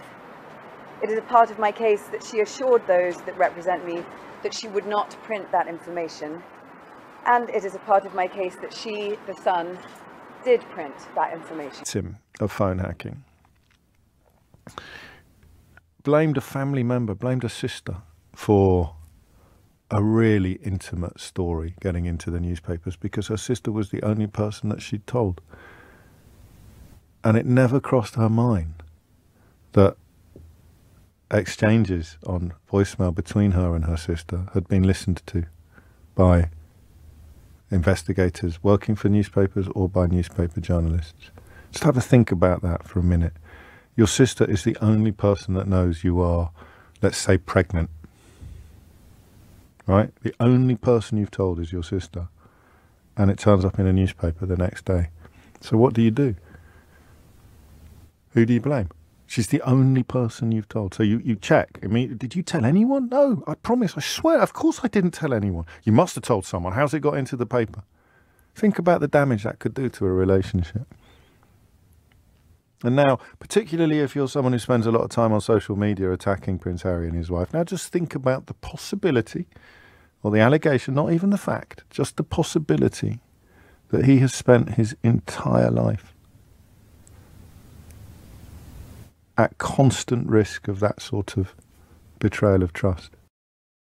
He'll take the stand. He'll be in court. He wants to do this, I'm imagining, because he somehow thinks of it as vindication for everything that his mother went through and everything that she died actually for. And I wonder whether somewhere this has become a very, very emotional question for Harry. It's clearly not about the money. He's just saying, I want to see Murdoch brought to his knees over this. I think that's exactly right. I mean, look, I think that he's got the money to do it, and crucially, he's got the will to do it. Harry's been there. He's done it. And his whole objective isn't to get the money. It is to, I think in some sense, we saw it when we saw the Meghan and Harry documentary. We saw it in Spare. I think there's a sense he has of destiny with this, that this is his role now, is to bring truth, to teach truth to these institutions. It is Harry against the world. And the reason this matters isn't just because this is like a royal salacious story. The point is that if this does come to trial, and this does start in January of next year, as Jim was saying, then the capacity for collateral damage and for huge damage, not only against Murdoch, not only against the wider press, but indeed the collateral damage on the royal family itself could be huge. And we know, frankly, he doesn't care. You know, Prince Harry's got 3 pieces of litigation going on against the Mail, against the Murdoch Company, and today his case against the Daily Mirror starts.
significance of Harry is twofold. A, he's got enough money that he is saying, I don't care what you offer me, I don't care how much it costs if I lose, I'm going to have a hearing. Do you know there's more than, well, there's nearly 2,000 phone hacking cases have been silenced, where the people suing have been paid off before they could get to court. The risks of going on were just too terrifying financially. Okay, so we are moving towards an evidentiary hearing. The other point of Harry is, if, as is expected, he turns up to give evidence, the newspapers who would like to ignore this story can't do that. They're going to have to cover it. It's beautiful. But what isn't going to happen is that you're going to see structural reform of newspapers in this country so that they start telling the truth instead of dealing in falsehood and distortion. If we had succeeded, we would have that. This country would still be in the European Union if we'd achieved that. But you still have newspapers who abuse their power and, using falsehood, distortion and spite, damage this country over and over again. So you've got 3 cases coming forward, all similar, all denied, involving the 3 biggest newspaper companies in the country. And there's nothing left after that, except the one, of course, that's owned by the son of the KGB agent who's being sanctioned in Ukraine. The agent has been sanctioned in Ukraine, the son hasn't. The son was put in the House of Lords by Boris Johnson after he was advised not to by the security services. So where are you going to read this stuff tomorrow? Where are you going to hear it? Who are you going to trust? Look what they've done to The Guardian. Not my favourite paper, I'll be honest with you. They're tearing each other apart over transgender issues and Jeremy Corbyn. I almost forget what a unique role they hold in the British media, it seems to me sometimes, over at The Guardian and The Observer. But where are you going to get this stuff tomorrow? Where's it going to be? Who's going to give you honest coverage of this incredibly important story? Where are you going to get it? Are you going to get it in the Express? No, that's owned by Mirror Group. Are you going to get it in the Mail? No, that's owned by DMGT. They've got a court case coming down the pipeline as well. You're going to get it in the Sun? No, because same empire as the News of the World, which was the dam that broke first, and they've got all manner of problems facing them. Already made loads of payouts, as have the Mirror Group, without admitting any wrongdoing for the reasons that I explained to you yesterday, known as a Part 36 quite often. So you're not going to get it in the Express, you're not going to get it in the Mirror, you're not going to get it in the Sun, you're not going to get it in the Times, you're not going to get it in the Sunday Times or the Sun on Sunday or the Sunday Express, or the Sunday Mirror, or the Sunday People. Telegraph? Good luck with that. Guardian? I can't trust a thing you read in the Guardian. Bloody lefties. The Eye? I forget how the breakdown works between the Lebedevs and the Daily Mail, but it's unlikely. There are good journalists on all of these papers. Let me be absolutely clear about that. But if you think Prince Harry's getting a bit carried away when he talks about the threat to journalism, not a threat, the damage already done to journalism, then just ask yourself that question. Where am I going to read this tomorrow? Luckily, I'll be here. I was told once that Piers Morgan was Paul Dacre's choice to replace him as editor of the Daily Mail. I don't know whether that's true or not, but my source on that was impeccable. What I do know is that Rupert Murdoch offered Paul Dacre the editorship of the Times, which forced the hand of the owner of the Daily Mail into moving Sir David English and putting Paul Dacre in charge of the Daily Mail. But Murdoch wanted him at the Times. When he was at the Daily Mail, he had a deputy editor called Tony Gallagher, who has subsequently gone on to edit the Daily Telegraph, the Sun, and now the Times. So that's 4 newspapers, 2 men. Add Piers Morgan to the mix, who edited both the News of the World and the Daily Mirror. That's 7 newspapers and 3 men, all of whom will be chummy and all of whom will have arrangements in place that ensure that not only if I scratch my back, you scratch my back, I'll scratch yours, but also, of course, that we won't air each other's dirty laundry in public. So Gallagher in particular is fascinating because he's managed to be deputy editor of the Daily Mail, editor of the Daily Telegraph, editor of the Sun, and now editor of the Times. So what will the Times, which is in so many other areas the newspaper of repute, the only newspaper of repute left in this country that's not ostensibly left-wing, i.e. there's only The Guardian, really, and then you've got the FT, which occupies a unique space. So the editor of the Times has already edited the Sun, the Telegraph, and deputy edited the Daily Mail, describing Paul Dacre as, in many ways, his hero. So that's what is meant sometimes when people talk about a sort of almost mafioso nature to the print media in this country. What is the likelihood of any of those men telling the truth about each other's? Harry says he has, quote, slayed dragons. Piers Morgan, former Daily Mirror editor, called Harry greedy and a hypocrite. In my humble opinion, as a journalist who's worked for many, many years, I would say that Harry's win yesterday should be on the front page of every single newspaper in this country. But lo and behold, it isn't. The headlines should read, "Princely Victory! Harry wins war against tabloid phone hackers." Instead, it's a front-page conspiracy of silence, with one notable exception: The Guardian. In my view, this is a huge news story. Harry has won a significant victory against the abuse of power by Mirror Group executives, who turned a blind eye to unlawful practices, including phone hacking. It allowed its so-called reporters to invade the privacy of everyone, from royalty to ordinary members of the public. This case dealt with a period between the late 1990s and the mid-2000s. But what says unlawful practices still aren't being used? We simply don't know. This story is a matter of public interest. What we are seeing on the front pages of today's newspapers, bar The Guardian, is absolutely absurd. Inside the courtroom behind me here, a judge ruled that phone hacking had been, in his words, extensive at Mirror Group newspapers between 2006 and 2011, and that Prince Harry had been a victim, awarding him over £140,000 in damages. On the verdict, Prince Harry said he had been vindicated and that it was affirming. From California to court, Prince Harry sent these words for his lawyer, David Sherborne, to deliver. This case is not just about hacking. It is about a systemic practice of unlawful and appalling behaviour.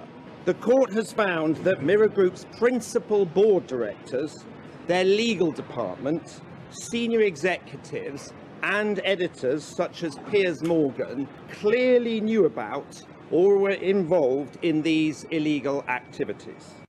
Speaking of Piers Morgan, if you cast your mind back to the 90s and noughties when he was editor of the Daily Mirror, the judge's ruling that he did know about phone hacking is significant. It's something the now presenter has repeatedly denied, including under oath at the Leveson inquiry. I swear by Almighty God that the evidence which I shall give shall be... It is clear Mirror Group's persistent attempt to suggest that my claim was, to quote their counsel, fantastical, in the realms of total speculation, and there was simply no evidence at all to suggest I was hacked. Zilch, zero, nil, nada, niente, absolutely nothing.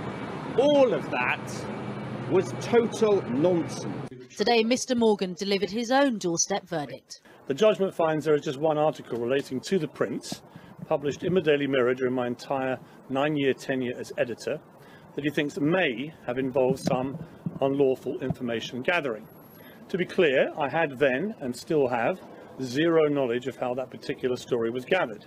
I've never hacked a phone or told anybody else to hack a phone. Stories that came out because of mobile phones. When they first came out, mobile phones, journalists found out that if the celebrity hadn't changed their PIN code, you can access their voicemail. You can access their voicemail just by tapping a number. Now, are you really telling me that journalists aren't going to do that? Yeah. If they know they can ring up Charlotte Church's mobile phone, listen to all her messages, right? Now, all you have to do, and I know it's hard because celebrities don't like doing anything for themselves, is actually change your security number. Yeah, I've changed my security number. And now you don't have to worry. Exactly. David Seymour was group political editor of the Daily Mirror. He told the court he saw Piers Morgan listening to a hacked voicemail. Today, the judge said he accepted that evidence without hesitation. He pressed the button and played it, and out came Paul McCartney's voice singing And I Love Her. Piers was sort of laughing about it. I can't think of any other explanation other than it was something that had been hacked.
In light of this, we call again for the authorities to uphold the rule of law and to prove that no one is above it. That includes Mr. Morgan, who as editor knew perfectly well what was going on, as the judge held.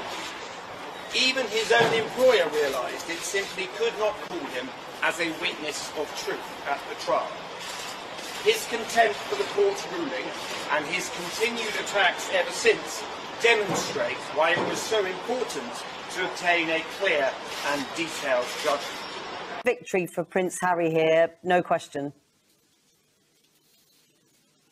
No question at all. No, it was quite brave of him, I think, to take this to court, because there are a lot of other cases that have just been settled and people have just taken the money and run. But I think he wanted the evidence tested, and Mirror Group weren't backing down, so it's quite a significant case. Well, it certainly surprised me that the hacking went on right up to and through the beginning of the Leveson inquiry. I was astonished that was happening. The British press have had so many chances to stop this kind of behaviour, dating back to a report by the Information Commissioner more than 20 years ago. And then there's the extent of concealment, destruction of evidence and lying that has gone on, not just at Mirror Group, and damages and costs that now total more than £1 billion. So I think there's a unwillingness amongst some influential newspaper groups to face up to the murky truth of the extent of what's been going on. Well, I listened very carefully to what Piers Morgan was saying. He didn't quite deny it. He denied that he had personally hacked a phone. Well, nobody would have thought that an editor would go around hacking phones. And he said never asked anybody else phones. to hack a phone, that's right. Yeah, those were his two quite narrow denials, but he didn't deny what I think was completely plain from certainly what the judge thought, which was that this was completely rife within the newsroom, and he must have known about it. I mean, the Mirror Group at the time, the Mirror newspapers were paying hundreds of thousands of pounds to private detectives every year. And it seems to me, and I think to the judge, that it was inconceivable that senior editors could not have known. It's plain that an awful lot of lies have been told to the Leveson inquiry, to the court, to the police, to the regulator, to other journalists, to MPs, to the stock exchange over the years. And of course, Leveson 2, which was supposed to be looking into all of this, was closed down by the Conservative government in 2018. So it's not clear how else the truth of this is going to come out. I guess Prince Harry is doing the work that Leveson 2 would have done, i.e. looking into the evidence that existed of the behaviour within 2, possibly 3 newspaper groups, certainly in Harry's mind. So I think it's actually valuable that the truth comes out. Should this really have been left to a prince to take something through the courts for us to get to the truth? No, because I think Leveson 2 would have been... I always knew Leveson 2 would never happen. I knew that the editors and proprietors back after Leveson 1 had set their minds against it and ensured politically that it couldn't happen. But I think we might think that politicians should think about Leveson 2, but I'm afraid it probably, in realistic terms, I don't think it will now happen. I don't think there'll be much political heat. I don't think there'll be much legal heat. I'm just being a realist here. So perhaps this is after a very, very long time, is this maybe the end, the final chapter of the hacking story? No, I don't think so. I think there'll be more. I think there are more cases to be heard. I think that there are more people will pursue it through the courts. More money will be paid out. Look, I'm a pensioner at the Mirror, and I'm sure every other pensioner is probably fearing that this company could collapse, and we'd be worried about whether or not there'd be enough money in the pot to pay our pensions. So it's not in our interest to bring down the company. But many of us who had nothing to do with hacking, and we are all in touch with each other, we're disgusted with what happened, want to see the culprits brought to trial, but at the same time, we don't want yet more expensive litigation, which will imperil the future of Trinity Mirror / Reach. Do you think that's a possibility, that the company could collapse? Gosh, look at the state of it. They've just announced 450 job losses, more than 300 of those among journalists. They're pulling in their horns, they're closing offices. Although this is the biggest newspaper company in Britain, it is, I think, facing a very, very tough couple of years. If you are honest with yourself, you will now begin to understand why Prince Harry has come under such vitriolic and sustained attack from the most influential media outlets in this country. I think that many people who are decent members of the public, as opposed to this profession, must be realizing that they have been sold an almighty and hideous pup. Because that thing Evan Harris said there about newspapers writing articles about Prince Harry, people raging endlessly about Prince Harry and his wife without revealing that they were involved in or implicated in cases, court cases, allegations of criminal misdeeds that Prince Harry was bringing to court. Do you imagine if I weighed in on someone on this programme without mentioning to you that they were currently engaged in legal action that could see me in very, very serious trouble? Imagine all the times you've heard me be critical of, I don't know, Nadine Dorries, say, for being such an awful, awful politician and profoundly unpleasant human being. Imagine if I'd done all of that to you and then you found out that actually she was suing me for something that I had actually done. And I'd never mentioned it to you once. Or you know, I'd been a fully paid up member of an empire that was being sued by Prince Harry, either as a former executive or editor on the day. If you are honest with yourself, you will now begin to understand why Prince Harry has come under such vitriolic and sustained attack from the most influential media outlets in this country. Do you imagine if I weighed in on someone on this programme without mentioning to you that they were currently engaged in legal action that could see me in very, very serious trouble? So they're desperate to silence him because he is bringing the fight to their doorstep. And I do believe that an awful lot of the treatment that he's received over the last few years has been designed to try to persuade him to stop. If you think what you've been through so far is bad, you better just take a look at this. Oh, and by the way, nice wife you've got there. Be a shame if something happened to her. That's how bad it is. That is what they've done. The sheer scale of the abuse that is heaped on the Duke and Duchess of Sussex by British newspapers is breathtaking.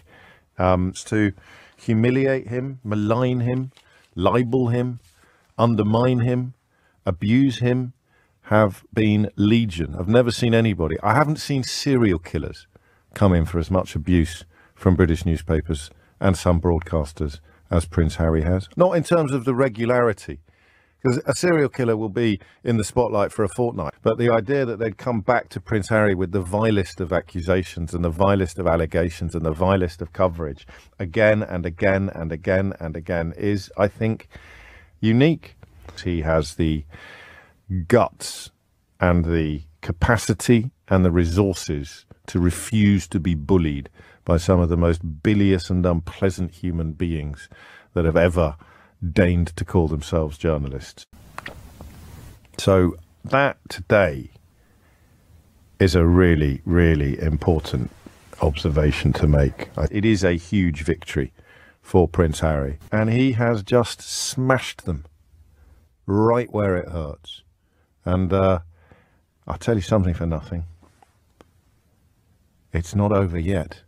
When you got the judge's ruling that you had been hacked, what was your reaction? To go in there and come out and have the judge rule in our favour was obviously huge, but for him to go as far as he did with regard to, you know, this wasn't just the individual people, this went right up to the top. This was lawyers, this was high executives, and to be able to achieve that in a trial, and that's a monumental victory. The fallout from phone hacking and intrusion perpetrated by some tabloid newspapers was plain to see on tonight's ITV1 documentary. The pain endures. Kate and Jerry McCann became victims when their daughter Madeleine went missing in Portugal. After the Conservative government cancelled the second part of the Leveson press inquiry, the couple extracted a promise from Labour that once in power they would resume the inquiry. Mr McCann told us they want that promise kept. Sir Keir Starmer said it was not in Labour's election manifesto. The faces of those scarred by the unlawful behaviour of some British tabloids. This ITV documentary now renewing calls for a public inquiry. We would again like to appeal for any information from those who went through unimaginable trauma. The parents of Madeleine McCann accused the publisher of The Sun and the News of the World of unlawfully invading their privacy, settling their claim last year, though The Sun has never accepted liability. I swear by Almighty God that In 2011, they gave evidence to the Leveson inquiry, which looked into the ethics of the British press. there was absolutely no respect shown for me as a grieving mother or as a human being. There was meant to be a second part of the inquiry, looking into corruption, but it was cancelled in 2018. In response to our documentary, Jerry McCann told ITV News the Labour Party made promises to us, alongside dozens of other victims of press intrusion, that the second part of the Leveson inquiry would proceed. Only Leveson Part 2 will provide justice to those of us who have suffered at the hands of the press. It is critical that this government has the courage and integrity to keep those promises and proceed. But today, the Prime Minister was unequivocal. Prime Minister, will you keep that promise? And what do you say to Jerry McCann? We've set out in our manifesto our programme for action for this government. That clearly sets out our priorities, and the second half of Leveson is not among them. So the fight falls to perhaps the only person with the persistence and financial firepower to pursue this through the civil courts. I don't think there's anybody else in the world that is better suited and placed to be able to see this through than myself. But he fears negative tabloid narratives endanger him and his family. All it takes is one lone actor, one person who reads this stuff to act on what they have read. And whether it's a knife or acid, whatever it is, and these are things that are a genuine concern for me. It's one of the reasons why I won't bring my wife back to this country. Rebecca, I guess the new Labour government probably wasn't expecting that statement from the McCanns today, but it does put them in a very awkward position, I'm guessing. Yeah, to quote the professor at the end of our documentary, when people are damaged, they don't just go away. And I think that's just as true for Prince Harry as it is for the parents of Madeleine McCann. And I know that they will all be bitterly disappointed at the response from Keir Starmer to our question today, that their pursuit for justice in the form of a public inquiry is quite simply not a priority for this government, despite previous Labour pledges. One phone hacking victim messaged me tonight to say that he is furious. A former Labour Prime Minister, Gordon Brown, who took part in our documentary, is one of those calling for criminal investigations. Tonight, the Met told us quite simply that information continues to be assessed.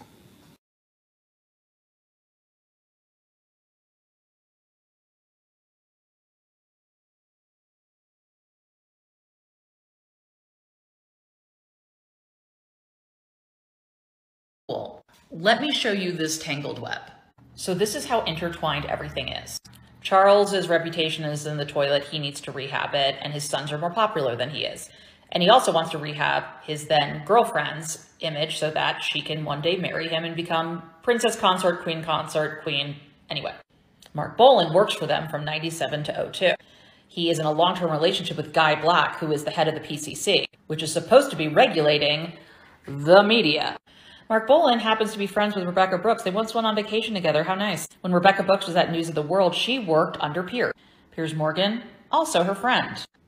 Rebecca, Piers, Mark Boland, all friends. Piers Morgan, also friends with Camilla. And then we have another example of leaking. The Highgrove leak, which was an attempt to use Prince William's popularity to make Camilla look popular, that was leaked. Amanda McManus was the former assistant private secretary to Camilla. She took the fall for the Highgrove League because she just happened to tell her then husband James McManus about it, who happened to be the executive of Murdoch's news empire, which includes The Sun and the News of the World. Fun fact, Amanda McManus was quietly hired back after all the uproar died down and worked for Camilla until 2021. So just my educated guess, I'm going to say this is a case of yes and. Yes, there were coordinated palace leaks, and there was probably a good amount of unlawful information gathering by certain news outlets.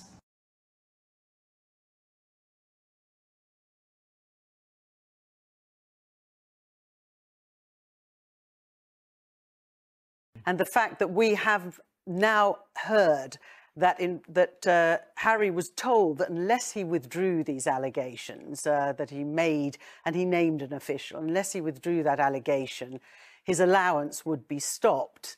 And when he said he wasn't going to withdraw the allegation, he wanted to pursue the case against the Sun newspaper, his allowance was stopped. So Meg asked me one night, "You don't think they'll ever pull our security, do you?" Never. Not in this climate of hate, and not after what happened to my mother. Also, not in the wake of my Uncle Andrew.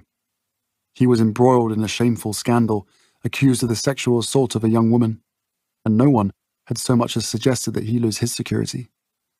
Whatever grievances people had against us, sex crimes weren't on the list. February 2020. I scooped Archie from his nap and took him out to the lawn. It was sunny, cold, and we gazed at the water, touched the dry leaves, collected rocks and twigs. I kissed his chubby little cheeks, tickled him, then glanced down at my phone to see a text from the head of our security team, Lloyd. He needed to see me. I carried Archie across the garden and handed him to Meg, then went across the soggy grass to the cottage where Lloyd and the other bodyguards were staying. We sat on a bench, both of us wearing puffer jackets. Waves rolling gently in the background. Lloyd told me that our security was being pulled. He and the whole team had been ordered to evacuate. Surely they can't.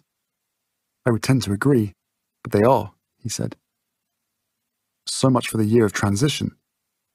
The threat level for us, Lloyd said, was still higher than for that of nearly every other royal, equal to that assigned the Queen. And yet the word had come down, and there was to be no arguing. So here we are, I said. The ultimate nightmare. The worst of all worst-case scenarios. Any bad actor in the world would now be able to find us, and it would just be me with a pistol to stop them. Oh wait, no pistol. I'm in Canada. I rang Pa. He wouldn't take my calls. Just then I got a text from Willie. "Can you speak?" Great. I was sure my older brother, after our recent walk in the Sandringham Gardens, would be sympathetic. That he'd step up. He said it was a government decision. Nothing to be done. I saw my mother be abused for years. I knew the symptoms. I knew what it was like. And Tyler, how dare you compare this to the abuse of your mother? This woman was abused. And so was he. To use the institution to try and do all the things that a batterer would do, like, oh, here's what we're going to do. We're going to cut off the money. We're going to not leave you security. We're going to do all those things to make you comply and come back. And for the both of them to have the wherewithal to say, I don't give a damn if it's the palace. I'm out of here. I applauded that.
supposed to hate Harry and Meghan again today because the house that the Queen, the late Queen, gifted them, and upon which Harry spent £2.3 million of his own money, has now been confiscated by King Charles. Imagine if this was... So imagine if you were writing this story from a point of view of not having had your brain boiled by the fact that Prince Harry fell in love with a woman of colour, right? So just pretend that the world hadn't been redefined, or your attitude to the royal family hadn't been redefined by right-wing media apoplectic about the fact that Prince Harry turned the entire pyramid of privilege in this country on his head by falling in love with an actual woman of colour, right?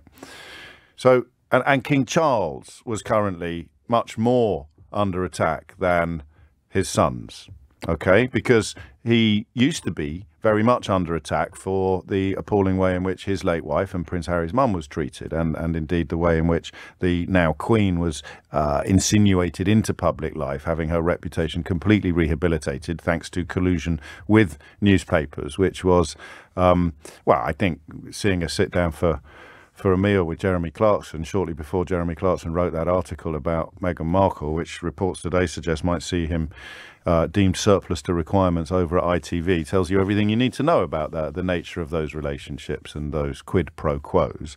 So just imagine that Charles was persona non grata with the right-wing media, and that he had betrayed... This is how you'd write it. Charles betrays his late mother's wishes by depriving Harry of a home in England's green and pleasant land. I'd add that bit as well, a little bit of William Blake there. You can almost hear Hubert Parry tuning up in the background.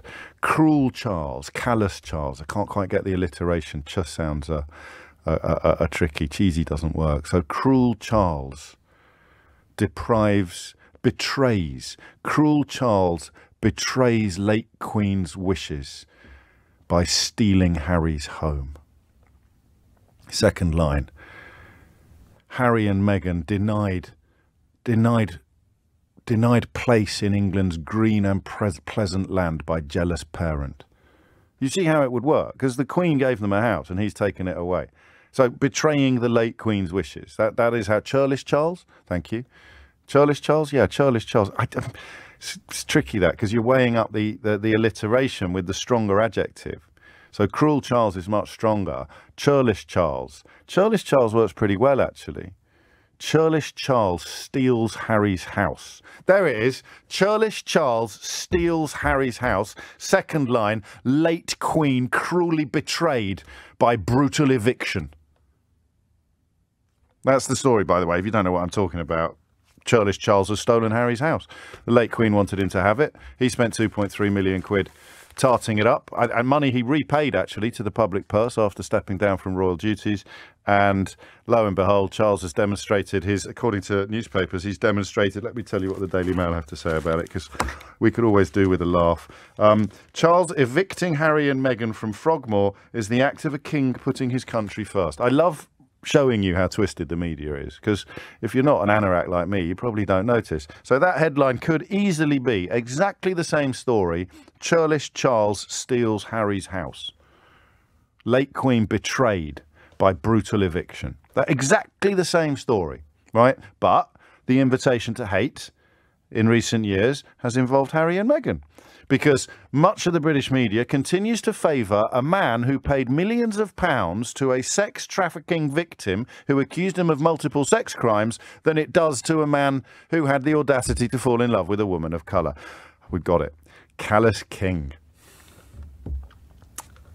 Callous King steals Harry's house. That's come from Grant. He's doing a shift as a sub-editor today. Home is better than house. Thank you. We're doing this together. Callous King steals Harry's home. Brutal betrayal of late Queen's wishes. That's it, right? Callous King steals Harry's home. Brutal betrayal of late Queen's wishes. And then you'd have people like Amanda Platel writing articles about how terrible he's trampling upon the grave of his beloved mother. It's so awful. It's just pathetic.